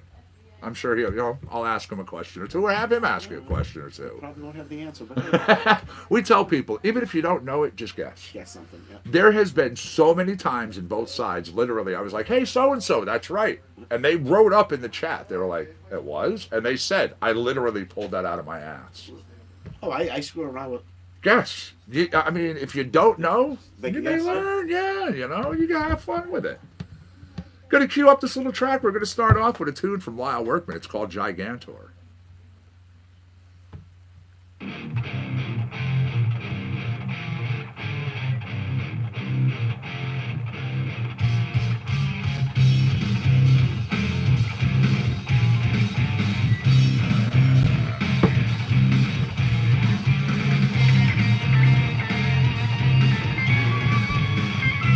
Literally, Monkey comes down. There we go. There's even a reason I do this, and I'll tell it to you afterwards. You're gonna go laugh, but That thing starts talking. I'm out of here. no. It's nothing like that.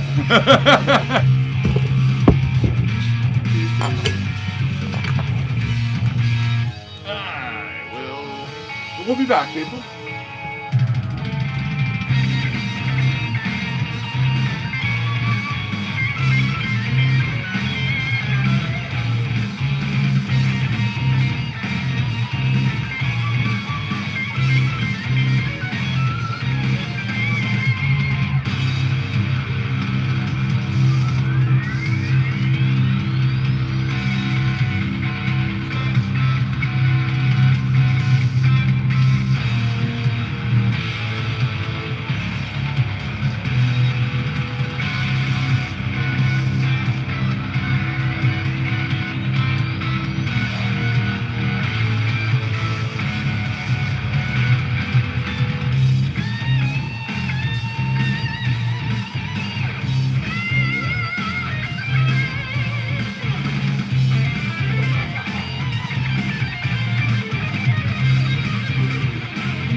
All right, everybody, we will be back. You know the routine.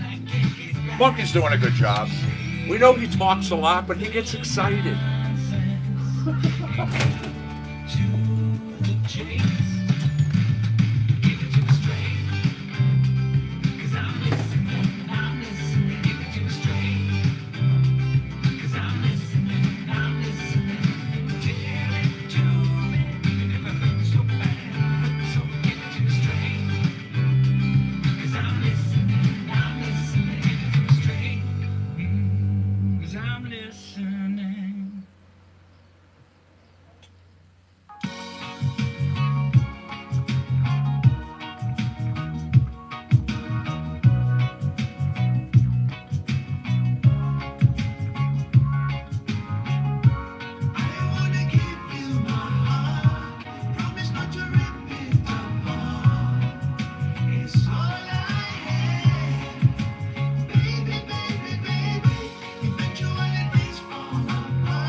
Did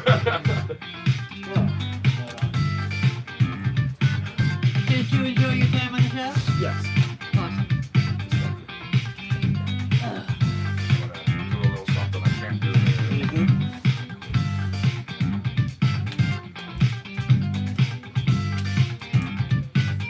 A little co-pilot saying hi to you.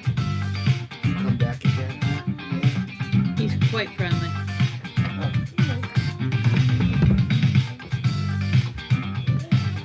Good morning, everybody. This is JC with JC's Power Hour.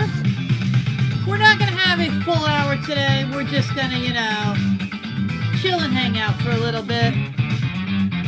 Anything you want to chit-chat about, we'll go right ahead and chit-chat.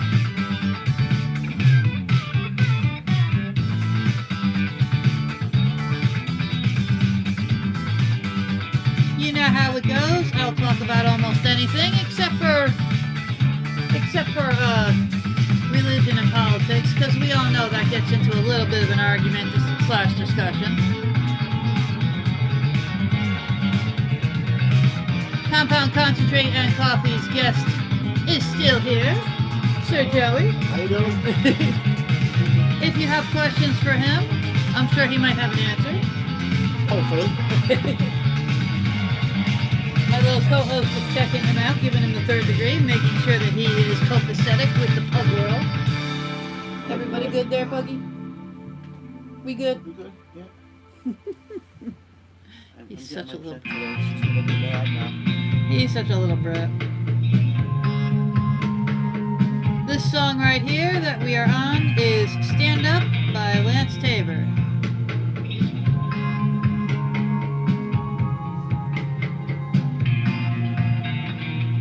I do hope everybody is having a great SunDaze. Over here it's a sunny Sunday, so that's always a good thing. Hi, Jason.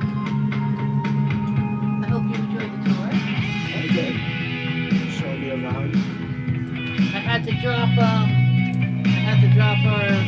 son off at work early this morning, and when I came back, all different times of the day, you get to see different pieces of nature around here. There's a tree out and back that's the favorite roosting point for our flock of turkeys. Oh, nice. And all you hear is one gobbles and then they all answer back. And it's just at that pre-dawn thing, the sun's not even up, and you can hear them talking. Yeah. There were a few bunny rabbits scurrying across the yard. It's really cool if you just, take that minute of quiet and just watch the world, Because we all know the world is so crazy, you know what I mean?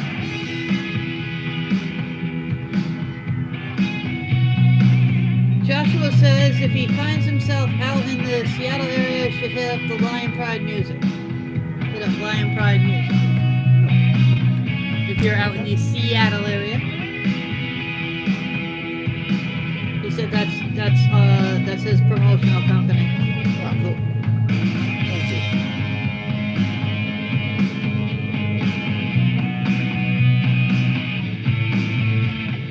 As you can see, he's quite used to being my little co-host. Oh, yeah. Just chilling there. Sometimes he'll sit here for the whole hour, just sitting here chilling with me. He's good like that. Right, baby? I used to have two pugs, but unfortunately, age caught the other one. He was almost 15. He was That's a long time. Yeah, no, he was the best. The only thing I regret about all of our dogs is all of them are rescues, so we've gotten them out of crappy situations. Yeah. But the only thing I regret is not being able to have them from the puppy. Yeah. He just turned 11. We got him when he was about 6. His brother. Oh yeah, no, he's a cuddle bunny. He's quite content. He's very playful when he gets in his moods. Pugs are funny though because they get that burst of energy and then they crash and they need a nap and then they get the burst of energy again. There's not a lot of middle ground with the pug. No.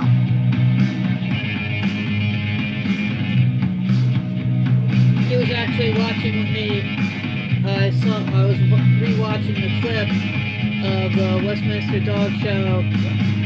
The pug Biggie won in his division, and he's such a little chunk.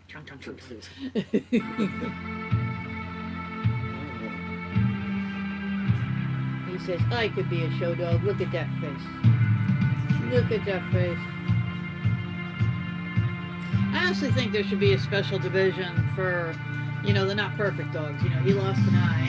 Yeah. You know, but unfortunately it's very common with pugs. Basically, he lost it playing too rough with the shepherd. And he was at high risk to lose an eye because if you've seen different pugs, like all of them have like different eye sets, and some of them are very buggy. Daddy used to call them bug eyes because both of his eyes were just right there, you know. And our vet even said with some pugs, like literally a bad sneeze, you know, just because you know how like when you sneeze sometimes it hurts, like your sinuses are affected or whatever. They're like literally some pugs, the eyes are just so far in the socket that like a bad sneeze or just jumping off the bed, you know, to just pop it out. But this little guy, he's such a sweetheart. I was the one who was upset, you know. I got everybody in the car and Daddy was driving, and once, you know, we were on the way, that's when the tears hit and I started crying. This little guy, he's got an eye popped out of his head, he's bleeding, he has to be in pain. He hears me cry, he turns around and he starts kissing me, like, no, mommy can't cry. Nobody deserves the awesomeness of dogs. Oh, yeah, animals are amazing. Yes, you are. And they're great therapy dogs. When he has his attack, you know, they know to go take care of him. Yeah. All that stuff.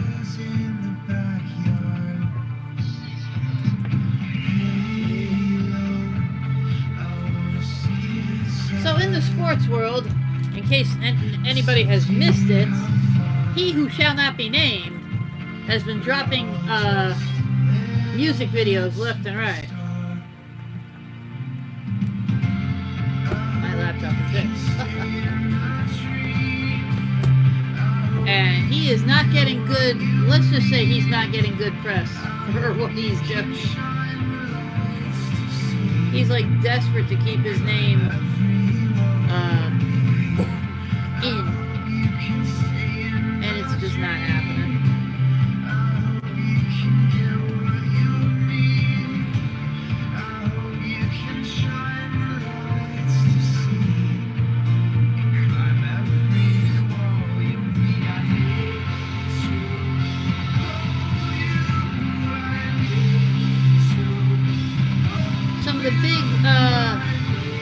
Some of the bigger things out of the sports world this week, out of the NFL this week, should I say.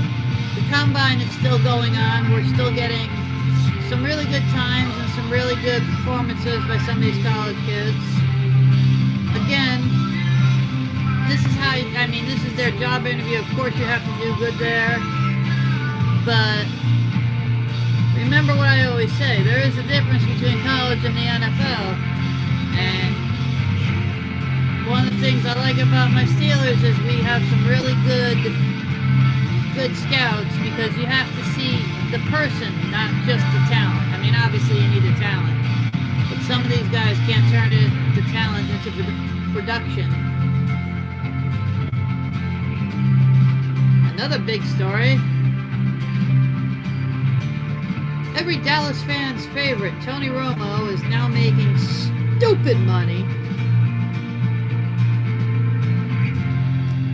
for re-signing with CBS to be an announcer for $17 million a year. You know what? I talk sports. I ain't getting near $17 million a year. For that matter, I ain't getting a damn thing for doing this. I mean, all in good time, sure. But I mean, $17 million to have fun calling a game. I mean, seriously? Oh, yeah. I mean, seriously? But I will say, I would rather listen to Tony Romo than Chris Collinsworth every day, because Chris Collinsworth is like nails on a blackboard. Every freaking game he oh my god, I hate him. He's the guy you just hate. I don't know what it is. I don't know how somebody with his background in sports could be that annoying during games, but yet he pulls it off.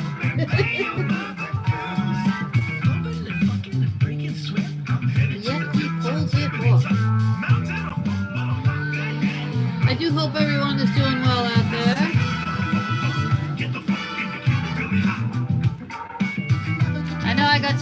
listeners out there, y'all being quiet and ghosting on me. That's okay. Do not panic.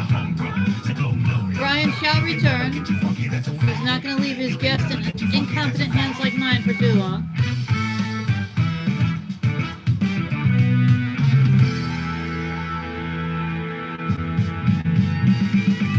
Next week, I will do another full JC's Power Hour.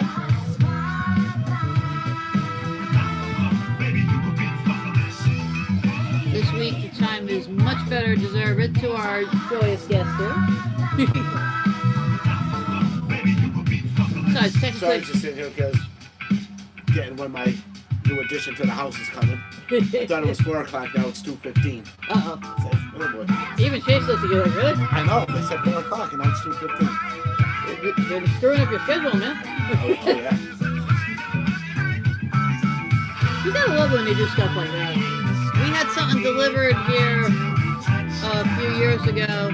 They told us it would be here like between 10 and noon. It ended up getting here at like 7:30 at night. And it was like November, December. Oh, yeah. So it was like pitch black when they got here. And it was like outside that they had to put it. I'm like, really, dude? I mean, that's why we scheduled it for so freaking early. Because now they have to set up lights and, you know, they have to make sure they don't knock down trees and wires. And like, oh my gosh. Oh yeah, it's like...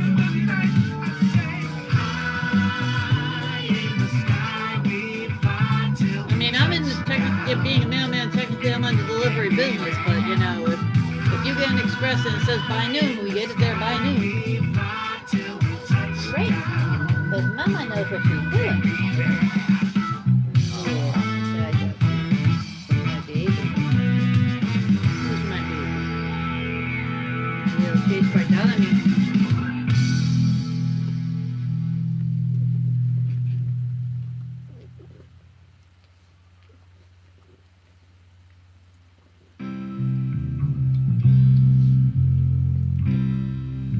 Oh wow, Joshua. Well, I mean, it's a good thing it came back, right? I mean, Yeah. just scared the living heck out of you, but it's still a good thing it came back. Sometimes, I mean, have you felt like you had like a head cold or a sinus infection? Because that's usually what'll do it. Unless you get like water in the air or something like that. I know sometimes I get a head cold and I don't realize how bad my hearing has gone down until all of a sudden it pops and then you're like, whoa, who turned up the world?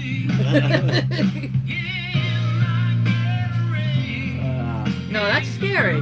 That's definitely scary. I'm glad it came back on you. It could have just been like you could have had an ear infection that you didn't know, because sometimes they don't hurt. You just got the blockage. But I mean, glad it came back. If it was gone for about a week, it does sound like, you know, maybe a sinus infection or, you know, an earache. Definitely glad it came back for you, though.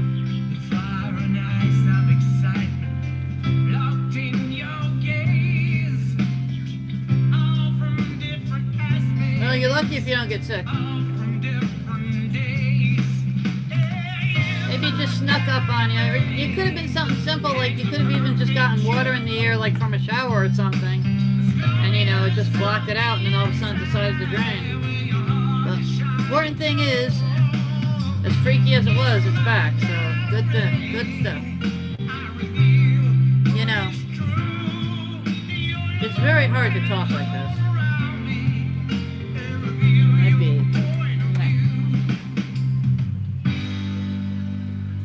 Slightly affectionate. Yeah. This is his thing. He'll give kisses until he tires himself out, and then he'll take a nap.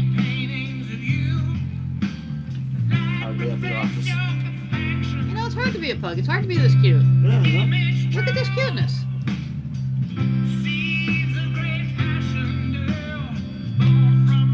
You think it's easy to just roll out of bed and be this cute? It pulls it off. I know.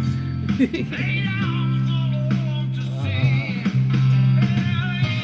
the best little guy.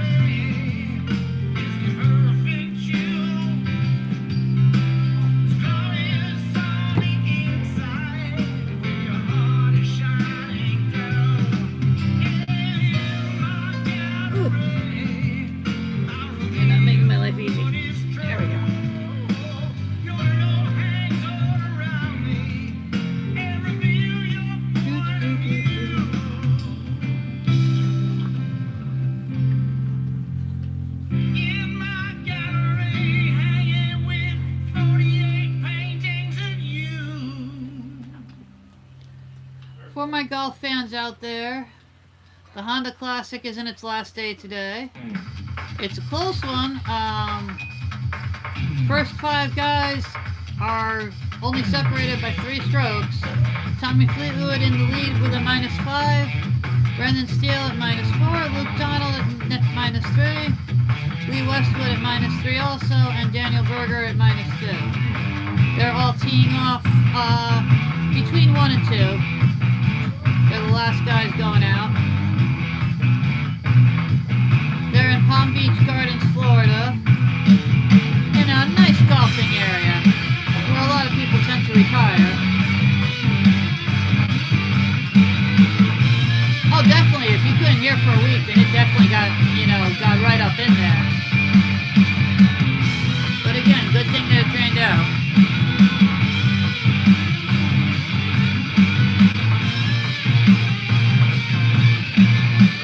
Uh-oh. I see somebody. Who do I see? You know if you want one or not? Oh, sure.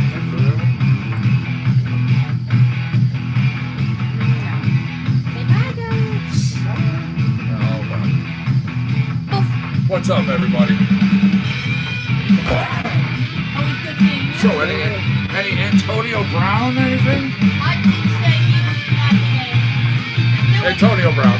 He's doing music videos now. Antonio Brown is a musician. Well, no, but I said he's doing music videos. I said he's good at it. He did reach out to the Raiders, and the general manager of the Raiders, when Antonio Brown called him a racial slur, is pretty much nah, man. You kind of shut that door. Because he's not getting anywhere with the Steelers, so he's like, okay, maybe I'll try the Raiders. Well, yeah, I know he's tried actually, from what I remember reading something, he personally has reached out to like 4 teams, 5 teams. He's not getting anywhere. And yeah, nobody really wants anything to do with him. Yeah, the big teams that he was on, the Steelers, the Raiders, and the Patriots, we don't need another wide receiver with that much baggage. Well, not to mention the fact that if it's to be believed, he had the evaluation done, he's been looked at, And this is all him. and yeah, it was all his own Again, if he goes choice. anywhere, it's to be a team that desperately needs a wide receiver and is willing to take the risk of the drama. But, a bigger team with good players, why would we need it? I was honestly shocked that the Patriots took him knowing the baggage. Because honestly, I wasn't, it's the Patriots. but they've had enough crap going on here. The Patriots and fucking baggage seem to go, He lasted 1 week, even with them. I understand that, but still, let's think about everything that is behind the Patriots. Little inside outside jazz. Once again, welcome everybody. Thank you for being here with us. Connecticut Medical Marijuana Critic hanging out with my guest today. Connecticut local promoter, supporter of the music scene. What's up, Randy? Thanks for joining us on Facebook, by the way. And I see Corey over there. What's happening, buddy? Hey, look at that. Joey logged in over on Facebook. Joey's on. Yeah. So what's a good word today, man? How we doing? Doing good. Cool, cool. My new edition's coming earlier, I found out. Oh, see, that's always nice. Not 4 o'clock, 2:15. I'm like, oh. Surprise, hey. Yeah. No, that's cool. So I've been sitting here doing back and forth. That's awesome, that's awesome. Again, I want to thank everybody who's been sharing out the show. I did notice Facebook has a bunch of shares on it. YouTubers, the likes, we appreciate it, of course. Remember, the way we do it here, though, literally, this channel, I don't care what way you put with your thumb as long as you interact with it. I know everybody's like, ooh, mash the thumbs up. Well, we actually have 1 day a week here. We do Thumbs Down Tuesday. Oh, wow. And it actually does it stands us out in the algorithms in YouTube, and a lot of people don't realize this because everybody goes for the one thing. Yeah. It runs basically like this in a bar graph. We go so totally different to the bots in YouTube. We're seen up here. And doing this, it's gotten us put on the front page. Oh. And it started out as a joke, but all right. Never know what works. So you know what? We embrace everybody. If you don't like the show and you want to match that thumbs down, go right ahead. As a matter of fact, I'll even show you, and I'll thumbs down my own show. People love it when I do that one. Yeah, I had one person this past Tuesday. The Pothead Society. What's happening, man? I am a longtime member in standing. Just curious. Did you ever smoke? I did. Yeah, get into it yet? Get our randoms now, so that puts a damper on and stuff. No, I was just curious. I mean, it's not everybody's thing, Yeah, I'm more of a beer drinker. Yeah. Again, I was sponsored by Budweiser. Yeah, when which one was it? They came out with that special beer back then, man. Not mine. Select. I think it was the Select one. Yeah, every time we had posters that came to us made up for our shows, it was always, that big picture and then the picture of that particular Budweiser. And we'd go to locations, and if they didn't have it on tap, all of a sudden you'd see somebody coming in the door with a couple of kegs. Oh, nice. And they were just like, yeah, here, hook these up for tonight. And they're like, but we don't carry this. And they're like, but they're playing here, so you're going to be serving this. Yeah. That's your sponsor. Yeah.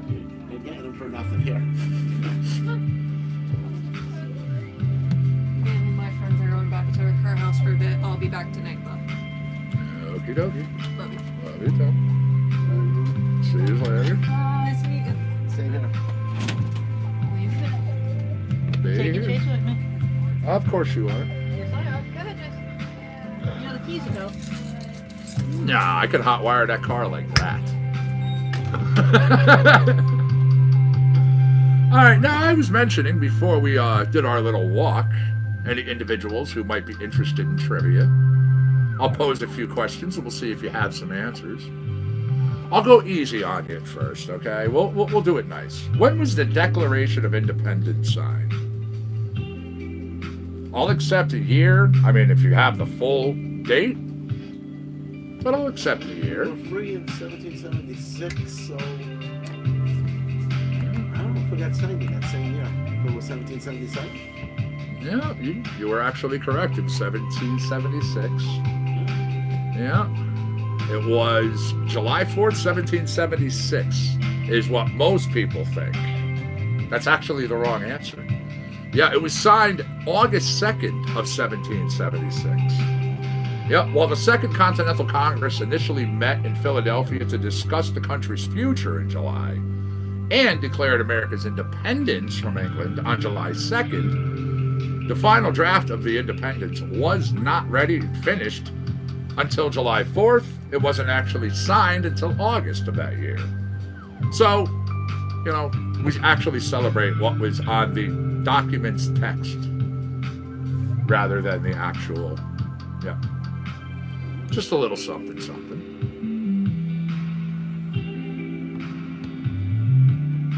Let me see where we're at in music, by the way.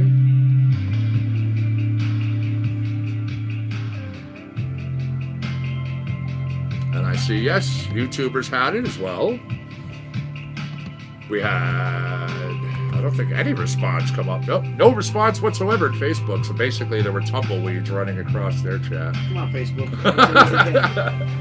Well, it's kind of funny. Sometimes I've mentioned this, I can tell when people are looking in Google for answers. Yeah. Because it'll be an elongated period of time before I get a response. Where other times I ask a question, and as I'm asking it, people are putting up the answer. Yeah. So I know they know that one off the top of their head. Wish I had Google back in high school. I know, right? Yeah, no. We weren't allowed to do any of that shit. Now, man, you can have all sorts of stuff. You can sit there and look up anything you need. Go right ahead. They're like, sure. As long as you're putting in the effort. I'm like, where the hell were you when I was there? Yeah. I walked to the library, cross-reference this, look it up. Yeah. I'll be right back. I just got to go to the library. Oh, okay. Make sure you come back with something. I will.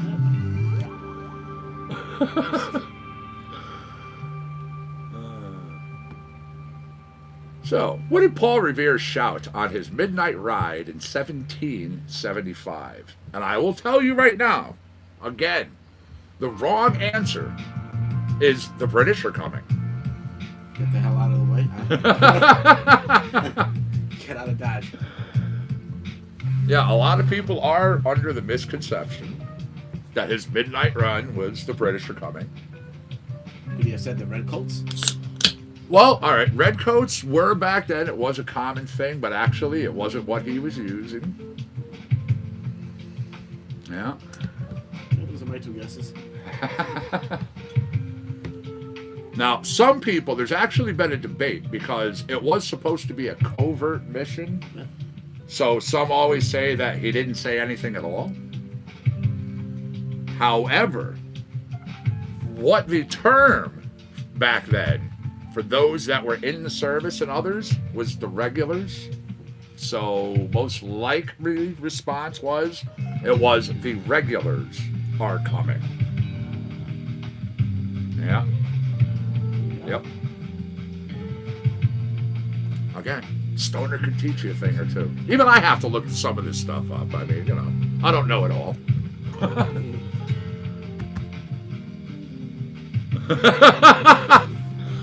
Kevin, he may have said those words by the time his ride was done. We had a response on Facebook of my ass hurts. Yeah.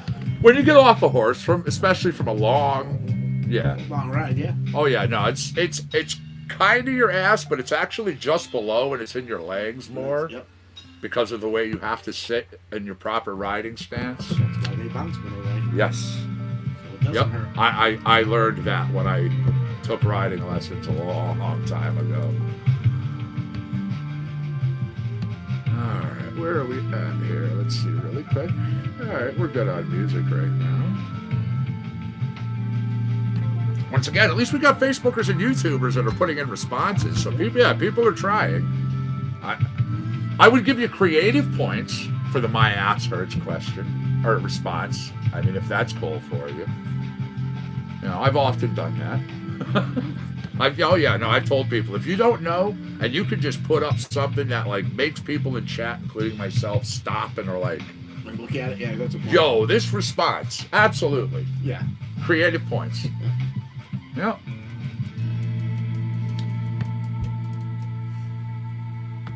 Just wrapped up. I remember Twiggy running in a little jazz. So, where on American soil were Americans attacked during World War II? And once again, I'm not talking about Pearl Harbor, because I know that would be people's first response.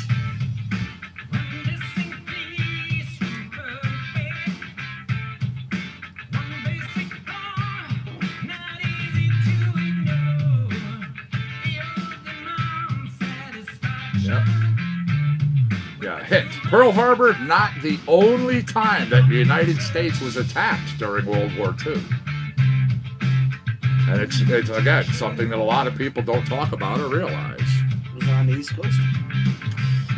They actually are finding out now that some of the U-boats on the East Coast were up as far as New York. Yeah. They were like 10 miles off of the coast, like right there. Yeah. They came completely past Connecticut. Yeah. And yeah, they've found out a few of their covert things. Literally had them here. Aleutian Islands. Good guess. Good guess over at Facebook. Absolutely. Now, as I mentioned, there was other places besides Pearl Harbor.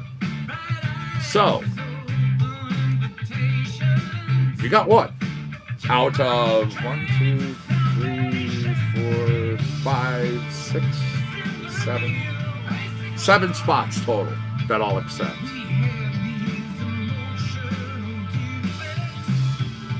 And yes, again, New York is in there. Yeah, Amagansett, New York. We were actually attacked during World War II. Oh, wow. Yep. You may think too, back in California, they were being attacked. It was UFOs or whatever they thought, and they thought they were being there was something. They don't know. They still to this day Don't know. can't prove what it was, but there was something there, and yes, it made the military go fucking ballistic. Yeah. Yeah, they lit up the skies.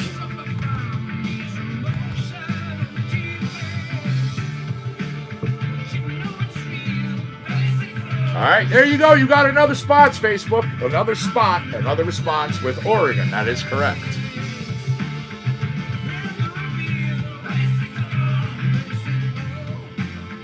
Still got chances. Song's going on. You know how it works. When the song ends, so does the question.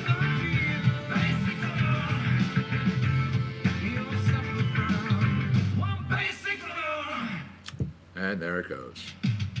Now that voice, really quick to point it out, I often say we play artists that people know, just songs that you might not have otherwise heard. That voice is very familiar to a lot of people. I've had people write me and be like, you know, who? Well, it's this little band. They've been around since 1979, 1980. They have like 7, 8 number one hits. They got a shit ton of other ones. Their discography, when I looked it up, I couldn't believe it. It's 32 freaking albums they did.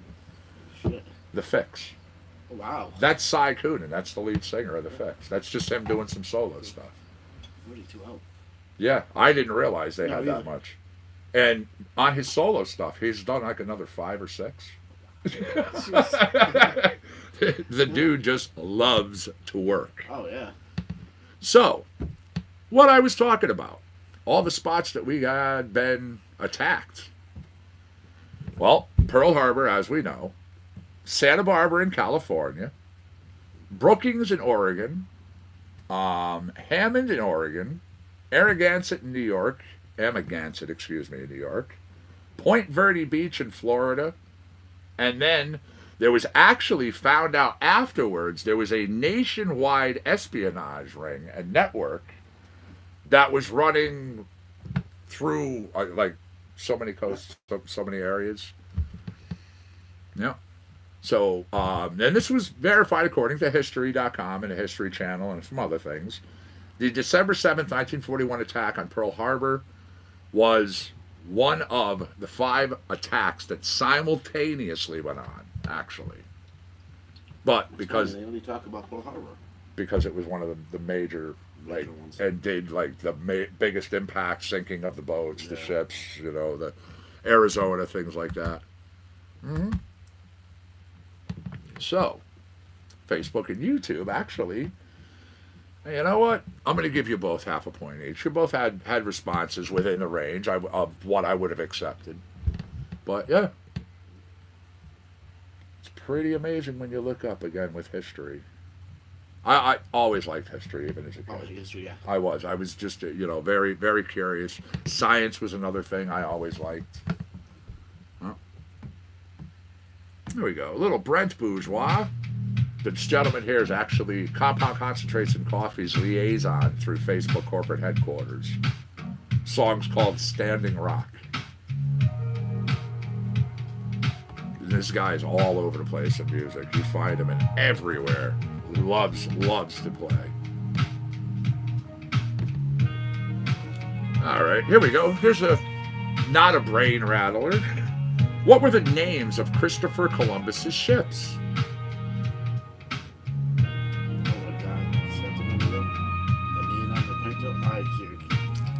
Well, all right, Santa Maria, what you just said, indeed the name of one ship.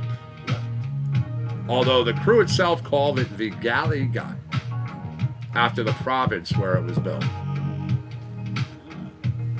Yep. Come on, Facebook, I gave you one.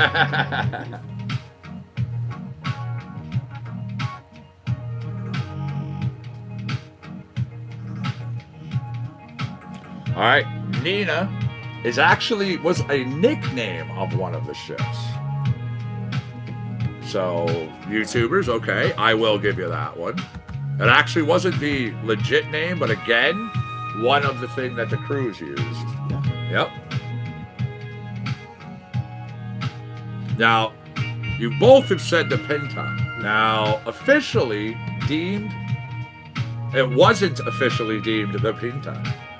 However, the name that was given to it by some of the sailors who were inspired by the Spanish term for the painted one. And would you like to know where that came from? Yeah. Some of their favorite prostitutes. Ah, there you go. Always a woman. Yes. There you go. So, On something on music, a question. Van Halen's Fair Warning album cover.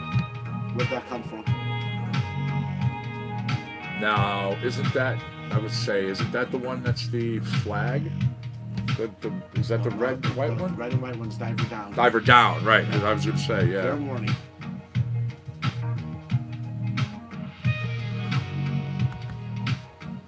It's actually, I found out it's a famous thing. And I'm gonna, I know the name of it, but the person that's involved with it, I don't have that name. Just wrapped up that track, Standing Rock. Once again, that was Brent Bourgeois. Good guy, very talented. And I don't know, you have me on that one, I have to say. It's called The Maze. It's a famous painting. Hmm.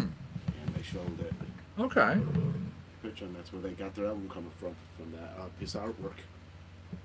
Known as The Maze. Interesting.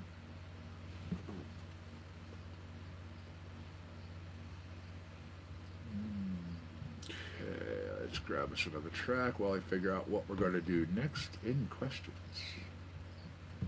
Once again, both of you being on the board.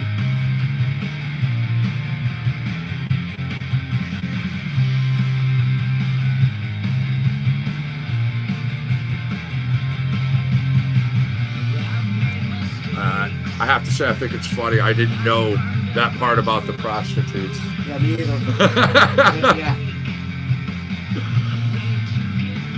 But it kind of makes sense again. I mean, you know, sailors, when they get off of the seas, one of the first things they want to do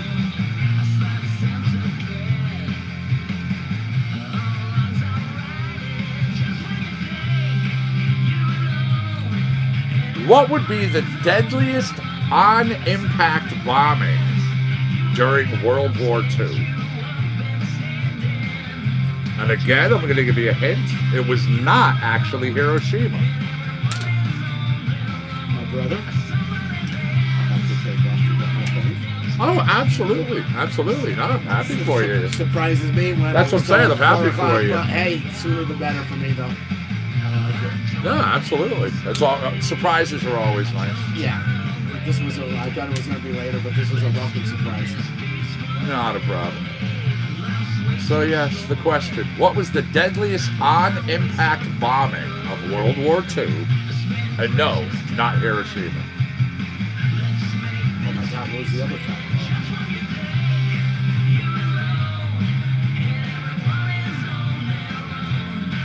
What I'm referring to occurred on March 9th, 1945. Yeah.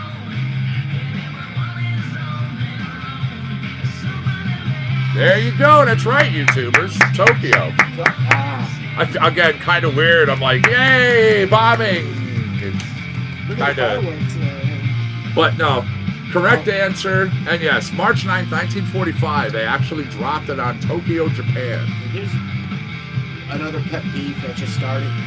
People, with this coronavirus, you cannot get it from drinking a Corona beer. Okay?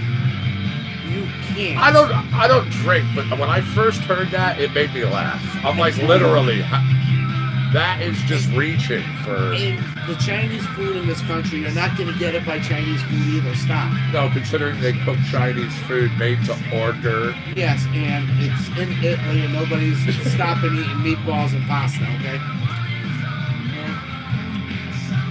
Scary, but It is a bad virus. It is. Absolutely. It is. It's bad. But the way I look at it is, if you're meant to get it, you're going to get it. Nothing you can do. Our bodies and us as humans have been dealing with airborne viruses for so long. Yeah. So long. I mean, truly, it's one of the, honestly, ways that it helps build up our long-term immune systems. Yeah. So, Is dealing with this type of situation. But It's just the stupidity part of it gets me. No, I agree. Like I said, I first time I saw that and I saw the article posted, I was like, it had to. I thought it was a joke posting. No, it was legit, and Corona I was took like, a hit. wow. Yeah, the bear took a hit. Yeah. Wow. All right, man. Well, thank you very much for being here. Absolutely. Music next time if you want. Yeah. No, for But sure. my surprise is coming, so. Hey, you go do what you got to do, of course. Put up some photos. Oh, Again, there's people who out here who are absolute cat lovers, so they would love to see it. All right, everybody, I'm going to cue up a track. I'm going to walk the man out. I will be right back. We will continue on. CC&C. It's like, I got to stop by. Access to stuff.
Alrighty. Sorry it took so long, everybody. And thank you for being here and hanging out with me and Joey Lacerenza. I know he appreciated it.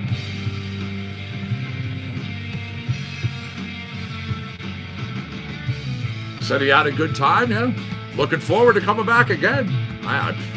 Absolutely. As I mentioned to him, what's going on, True?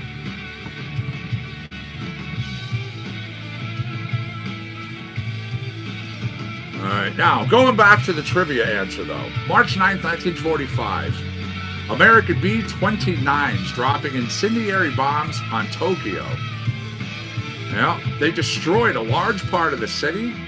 Now, when it comes to single-impact holes in World War II, they say no event proved more cataclysmic. However, when accounting for long-term, other, just total things in general that happened due to it, the Hiroshima and Nagasaki had far higher tolls, which is why most people go with those.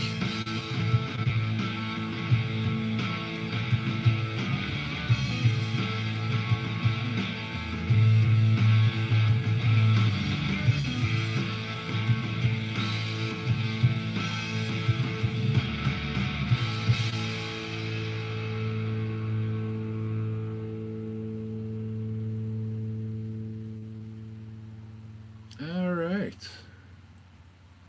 Standing rows, Lance Tabor right there. Now, standing at the edge of the world.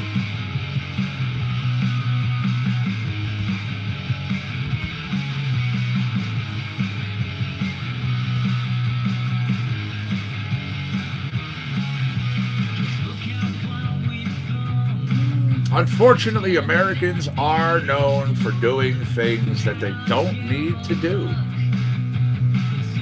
Absolutely. So, why does the Liberty Bell have a crack in it?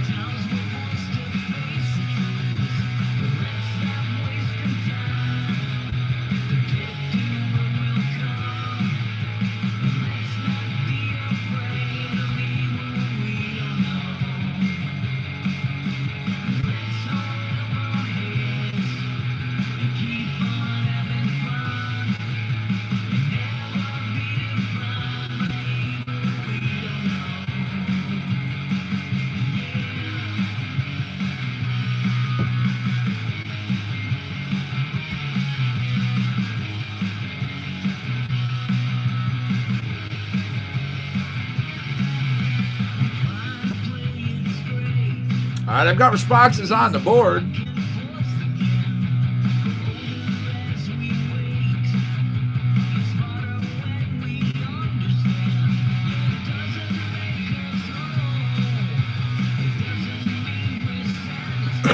Excuse me.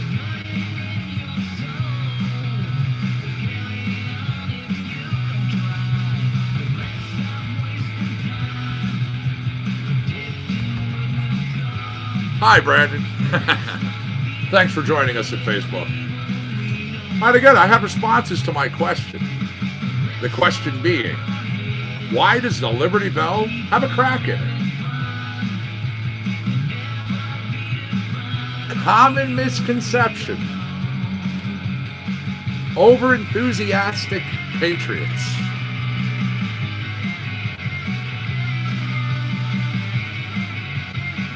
Yeah, a lot of people thought it was due to celebrating July 4th, 1776.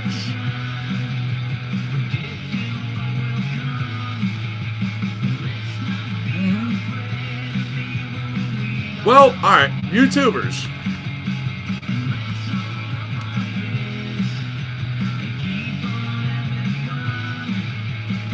You are correct. It's also, believe it or not, straight up due to shoddy craftsmanship. Yeah.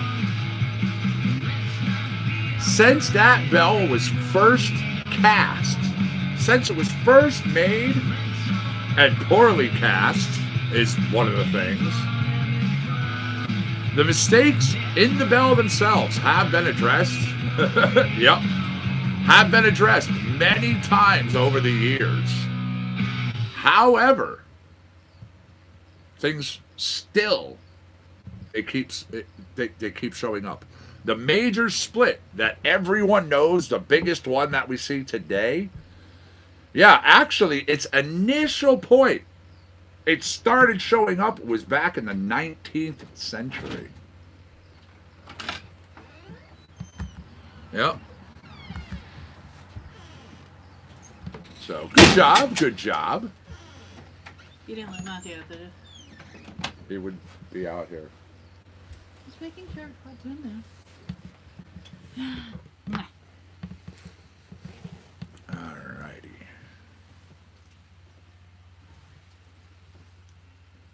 Give me 1 second. That wheel is spinning. I'll have us another question right after we get this going. Time stands still. A little Keith Thomas, a little electronic.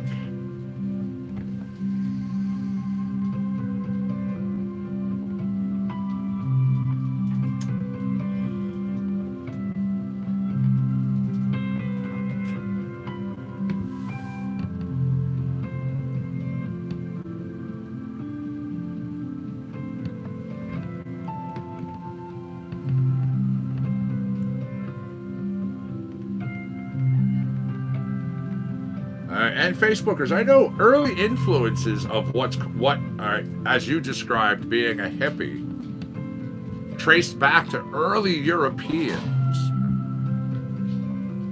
a social movement. Here we go. Our question.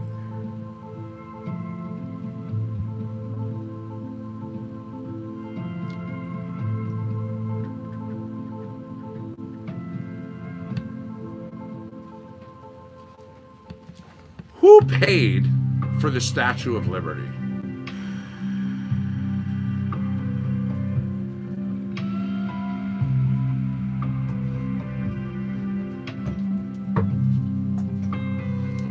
Okay, well, France is partially correct. There is, believe it or not,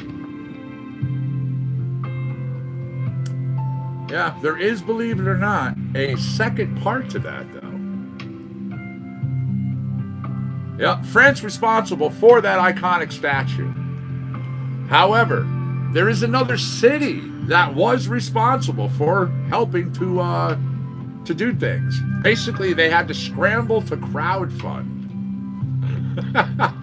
An early form of crowdfunding.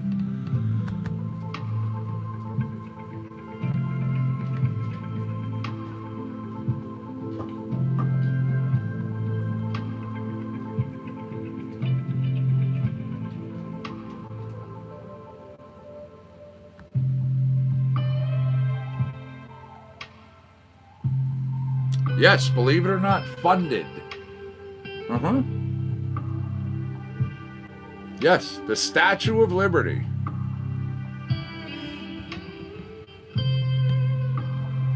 Yeah, I'll help you out. What was funded out of it was the giant granite base upon what that the statue sits.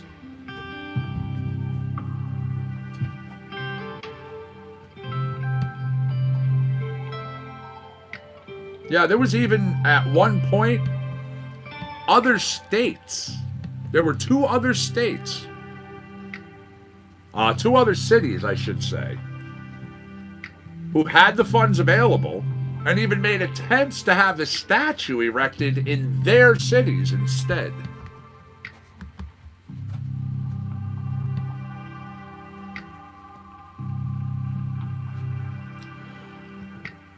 Well, like I said, correct in the one part, but believe it or not, it's France with help from New York themselves.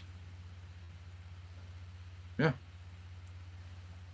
Literally, New York themselves had to scramble. They literally pulled, and it would be basically an early form of crowdfunding, to get up the money to help pay for that giant granite base.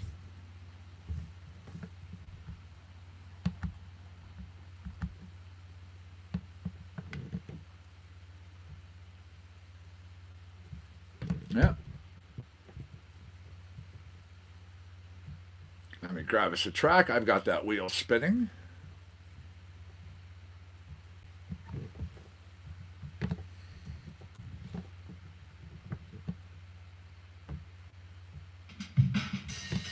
Get some funk going here.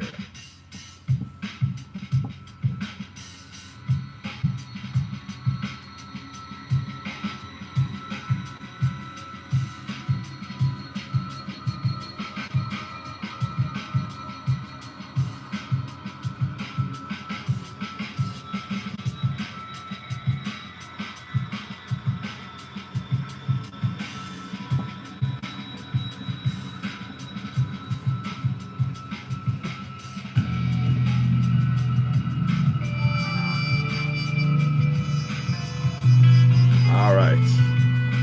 Most people know of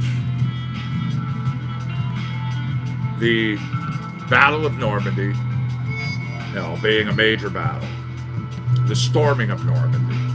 However, the deadliest single-day battle in American history occurred when?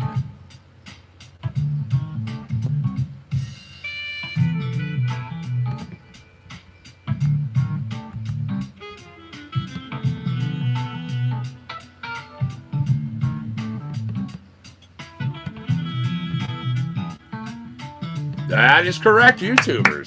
Antietam. That is right. Yep. While there was at least 4,414 confirmed Allied deaths during the storming of Normandy, during the Battle of Antietam, 17th of September, 1862, right outside Sharpsburg, Maryland, the armies of Robert E. Lee and George B. McClellan, they clashed, resulting in nearly 23,000 casualties.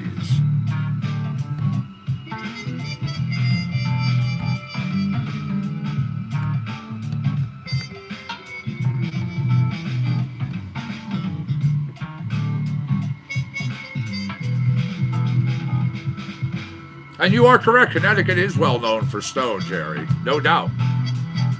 At one point, just about every town in Connecticut had its own cement foundry, cement locations, sometimes multiples.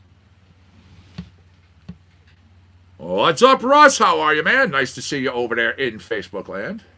What is the good word? As we just wrapped up Funka Junk, Brent Bourgeois. Next up, we are continuing on. Got your funk block. I've got your next question coming. Once again, Facebook is on the board. Facebook has 1.5 points. Facebook has 2.5 points. YouTube, however, in the lead, 3.5 points.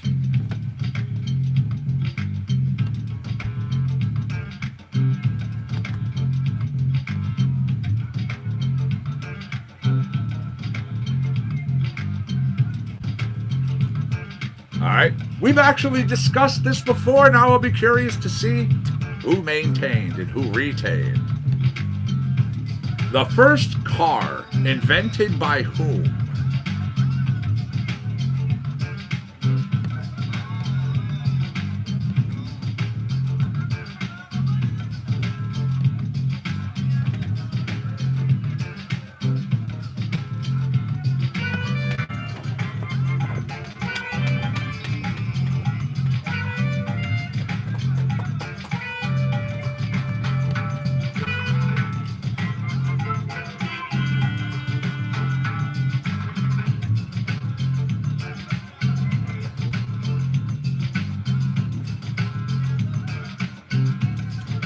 All right, I got responses on the board. There you go.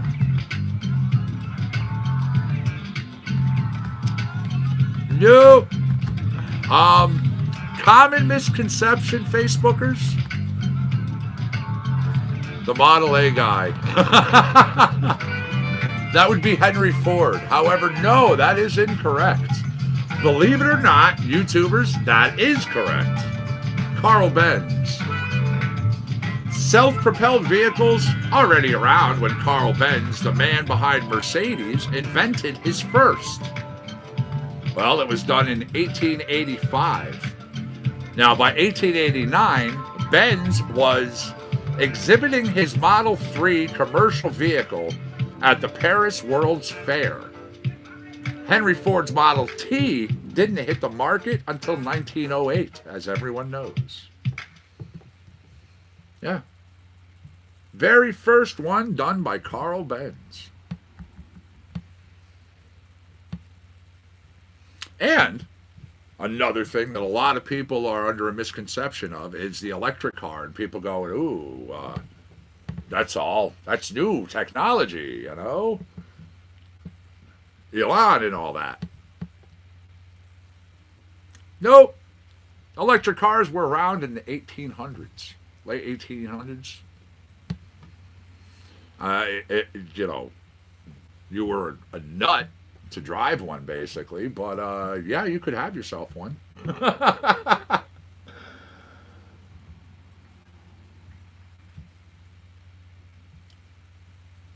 I wouldn't mind having one just to put into my car museum, but I would never drive an early electric car.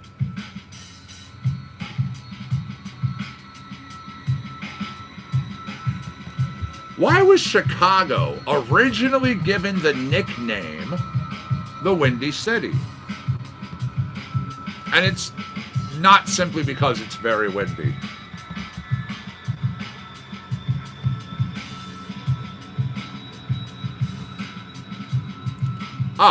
Tesla was a great man. Absolutely.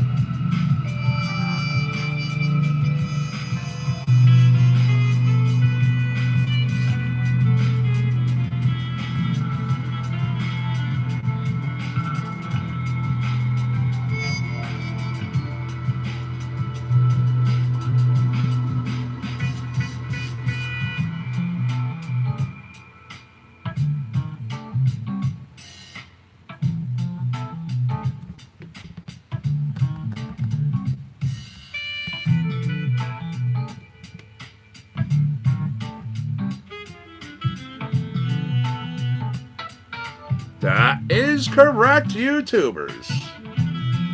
Yes, now while Chicago does experience some blustery weather, believe it or not, the name nothing to do with the weather.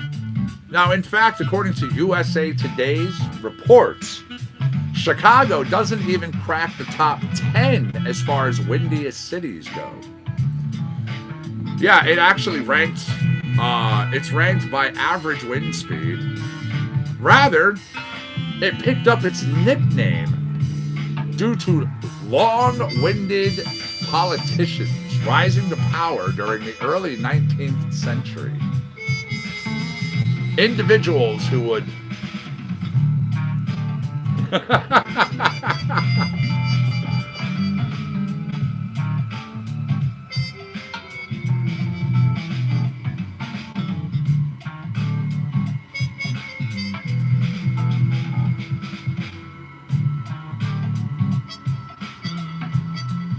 Letting this track finish up.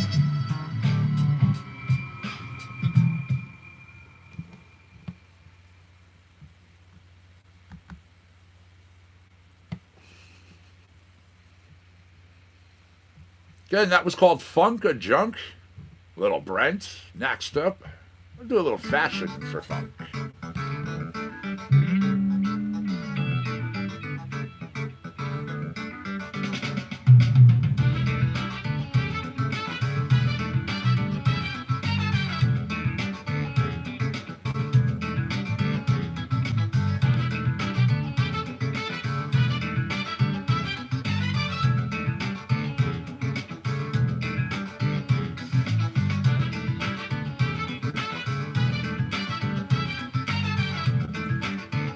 When did the Revolutionary War end? Hint, it was not in 1781.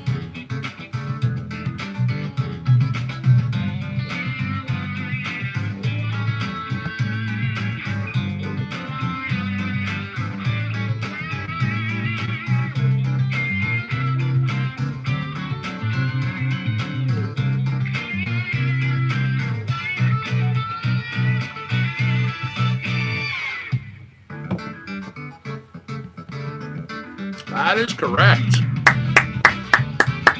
Good job. Good job. Yes. General Cornwallis surrendering in 1781. Formally signed articles 2 days later. However, the siege of Yorktown ending and effectively ending a full-scale combat operation. The war itself not officially ending until nearly 3 years later. Yep. British and American representatives signing preliminary peace terms over in Paris. Fighting continued until September 3rd of 1783. Britain formally recognized American independence with the Treaty of Paris. September 3rd, 1783. Good job, YouTubers. With that response, the pause for the cause has been achieved. Did you not know what that is? Well, welcome to our show, Compound Concentrates and Coffee. We only played at 10 points total in our trivia. So whoever gets 5 points first, or thereabouts, gets a little break. We've been rattling your brains. I've been asking you questions and doing stuff. We've been hanging out together now almost 3 hours. So, if you need to stretch your legs, crack your back, go to the store, go to the bathroom, get something to eat or drink, talk to your wife, talk to your boyfriend, talk to your girlfriend, talk to your significant other, go deal with the mistress, go have some fun with the friends with benefits. We don't judge. Enjoy. You have 30 minutes to do whatever you need to do. I'm going to cue up some music. I'm going to do some things. Monkey's going to jump over here in the chair once more. I'm going to go in. I'm going to put some stuff in the toaster. My tummy's grumbling. We will be back. Round 2 of Trivia Challenge. We'll get into it. You know what? We'll get into it 1:45. Good job, everybody. Good job so far, though.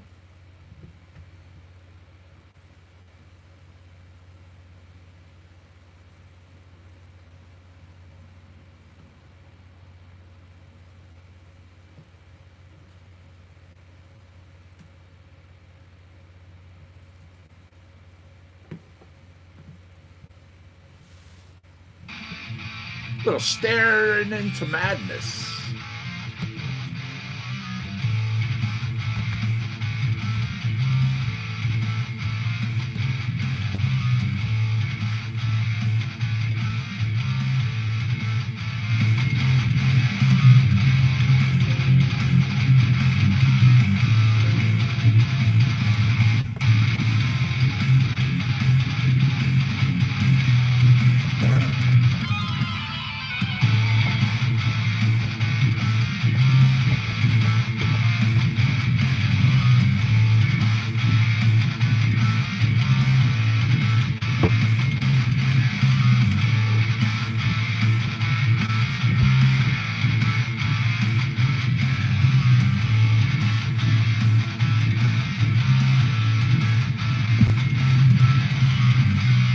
I'll be right back.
Good job, Monkey. Good job. I will take over from here.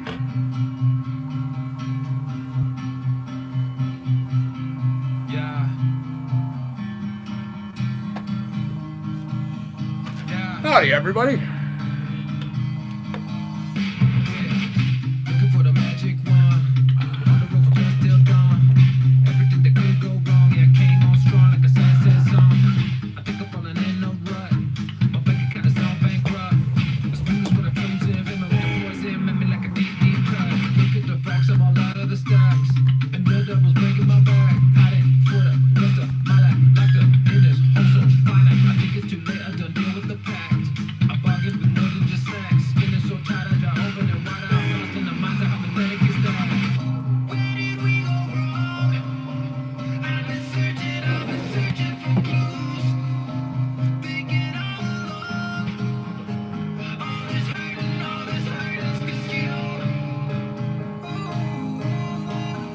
Take another shot of whiskey to the brain. Anything that can help me to erase the pain now. All this hurt is 'cause you.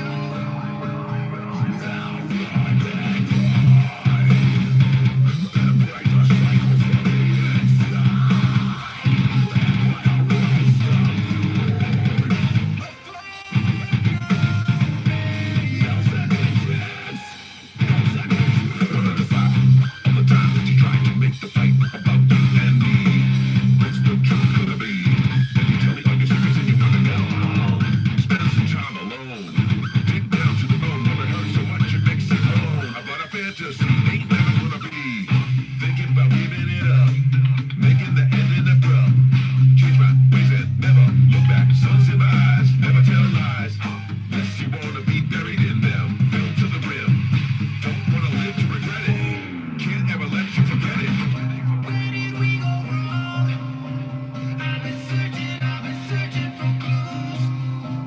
Thinking all along. All this hurt is 'cause you. Take another shot of whiskey to the brain. Anything that can help me to erase the pain now. All this hurt is 'cause you.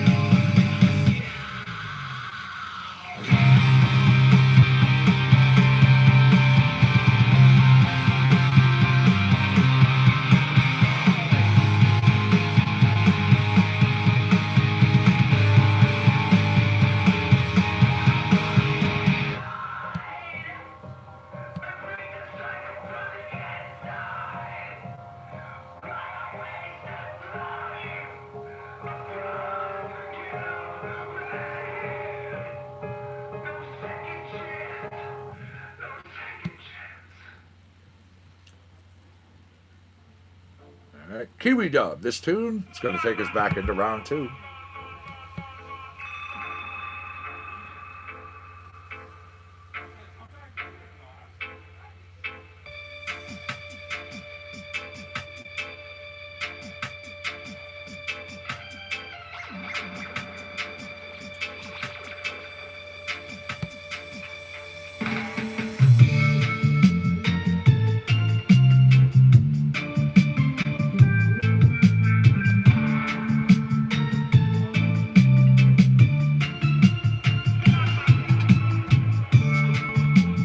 Wow.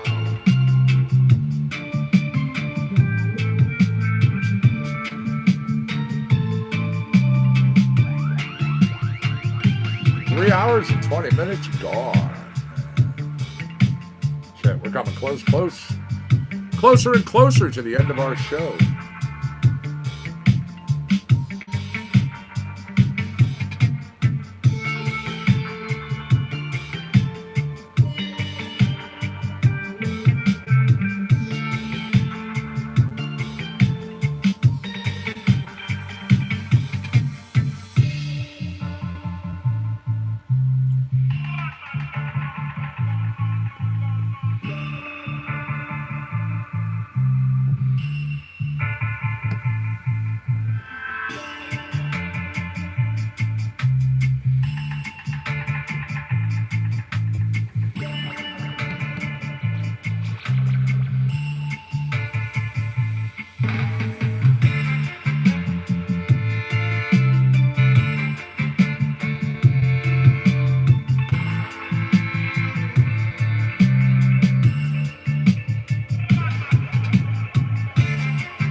what year was the first ever Wimbledon Championship held?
What's up, my boy? What's up, my boy? Again, I asked what year was the first ever Wimbledon Championship held? We're wrapping up this track, so we're wrapping up the question. A men's tennis tournament held at the All England Croquet and Lawn Tennis Club. This was in 1877.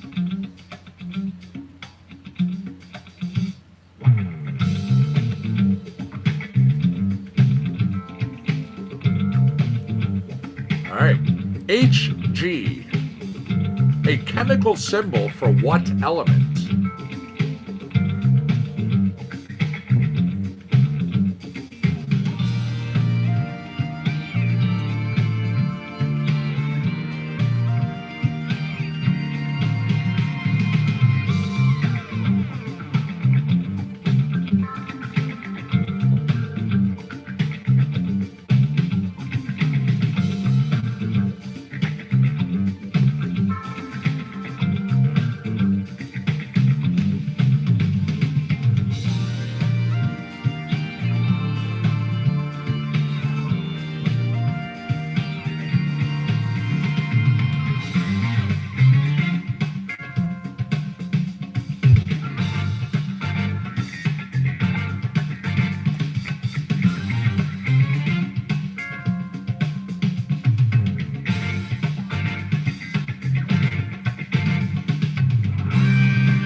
Hg, the chemical symbol of what?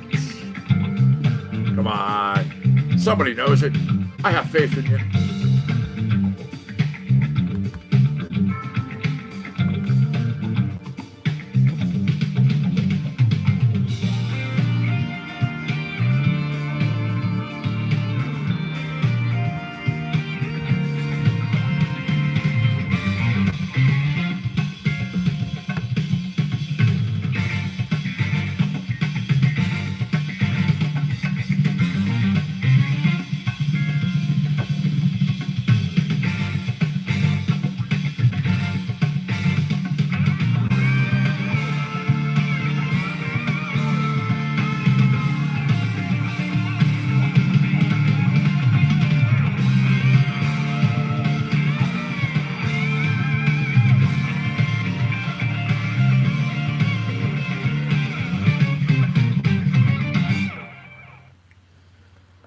My question. Hg, that's a chemical symbol 4. I'll give you a hint. Its atomic number is 80.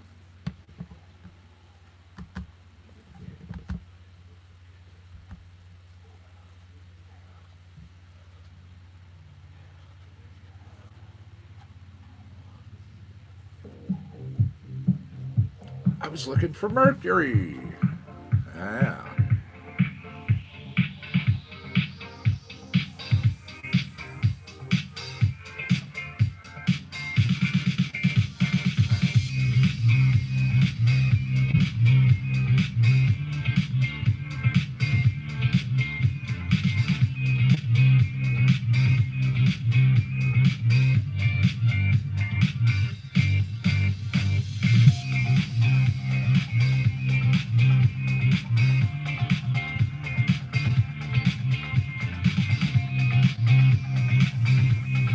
What's the capital of Spain?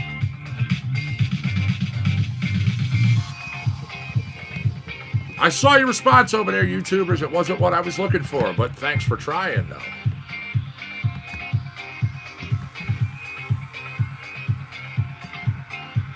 I had a response from Facebook, which was incorrect. I had a response from YouTube, which was incorrect.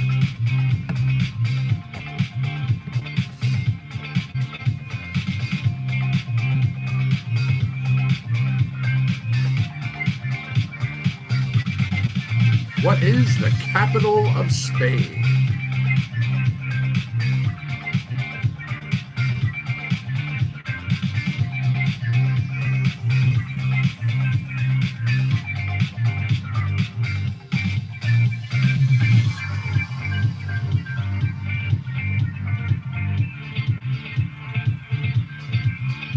Yep. That is correct. It is, in fact, Madrid. Yeah, third largest city in the European Union, which is behind only London and Berlin.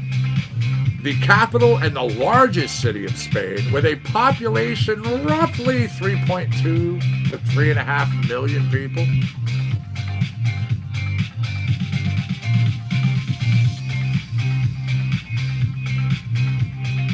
Good job, YouTubers.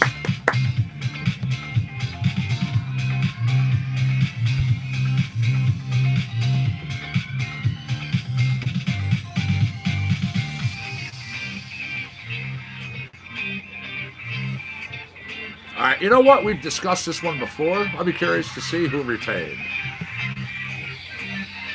The show Friends. You had Chandler on Friends. What was Chandler's last name?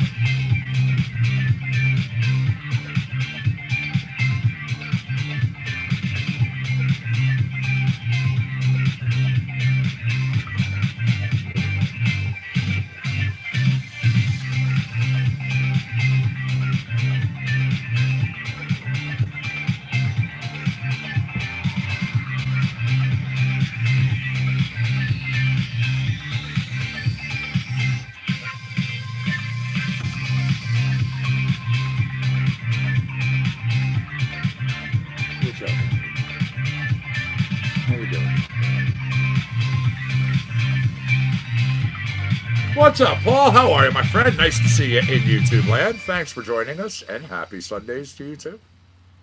Yes, Facebook. That is correct. I wanted Bing. His full name being Chandler Muriel Bing. Yep. Very nice. Facebook now goes to 2.5 points. I know, it's amazing, isn't it? It's amazing, isn't it? How are you, buddy? How are you, my boy? How are you? Where to be? Let me grab us another track. I have that wheel spinning. Good job, good job.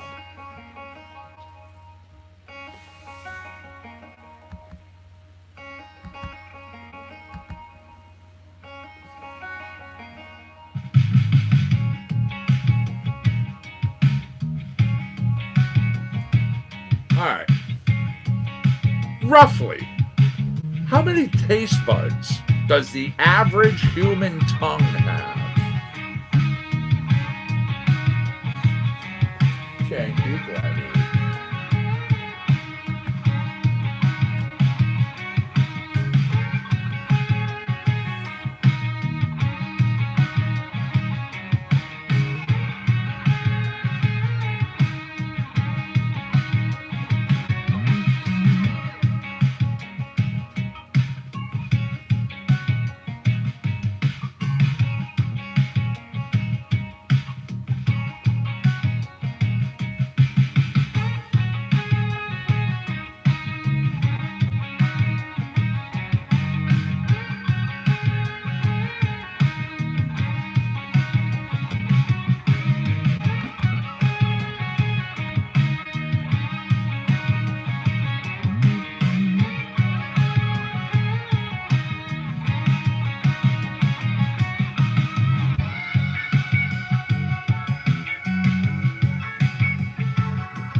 Tumbleweeds, Facebook and YouTube. To the question, roughly, how many taste buds does the human tongue have?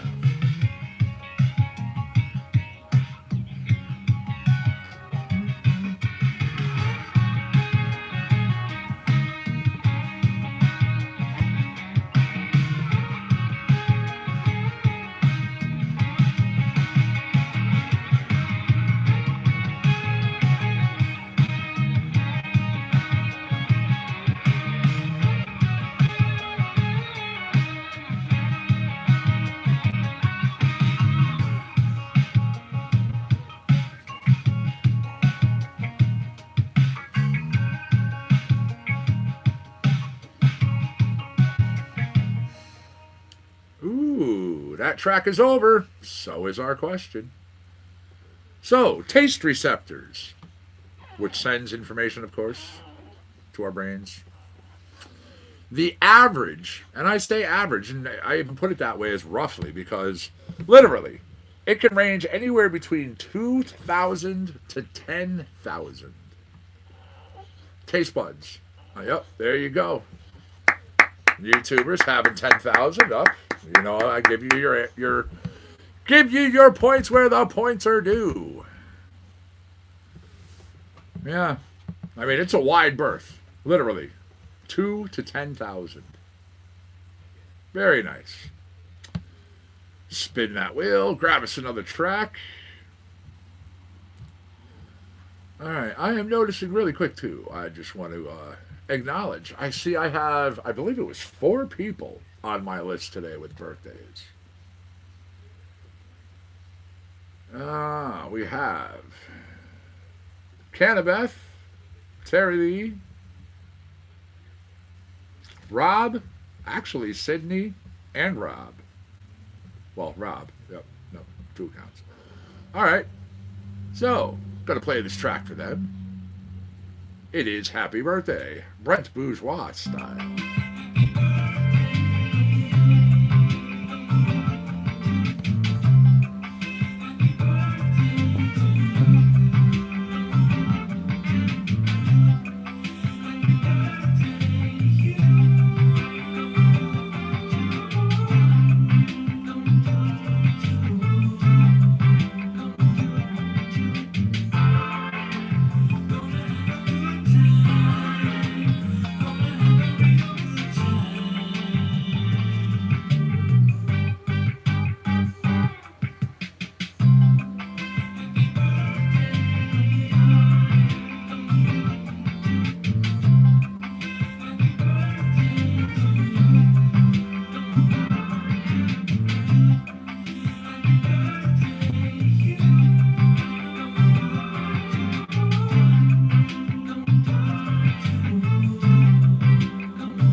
There we go.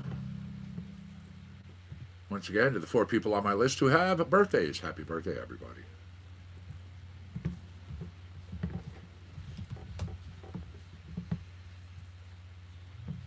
Little Nico. Tune's called Flybird. Now, back in 2003 at the VMAs, Madonna shocked people. She kissed whom at the VMAs?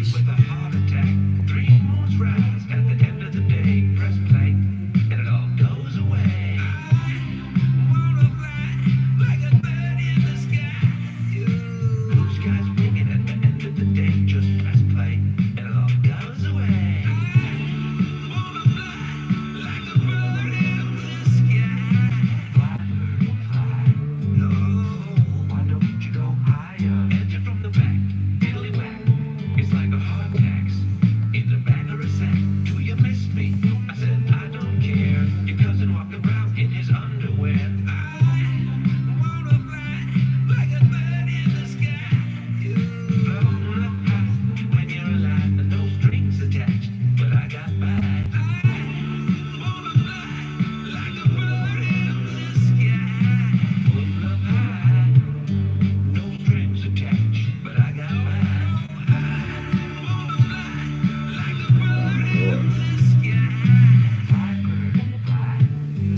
again, my question, back in 2003 at the VMAs, Madonna shocking the world when she kissed whom?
Well, I had a question for you. The 2003 VMAs when Madonna shocked the world.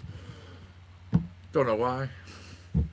Well, she kissed Britney Spears and Christina Aguilera during a performance.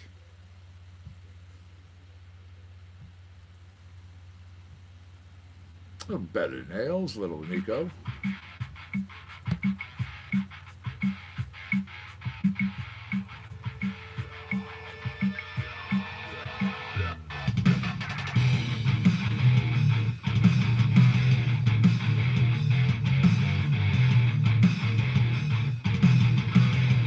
Chewbacca's costume in Star Wars? Who can tell me, how much did that costume weigh?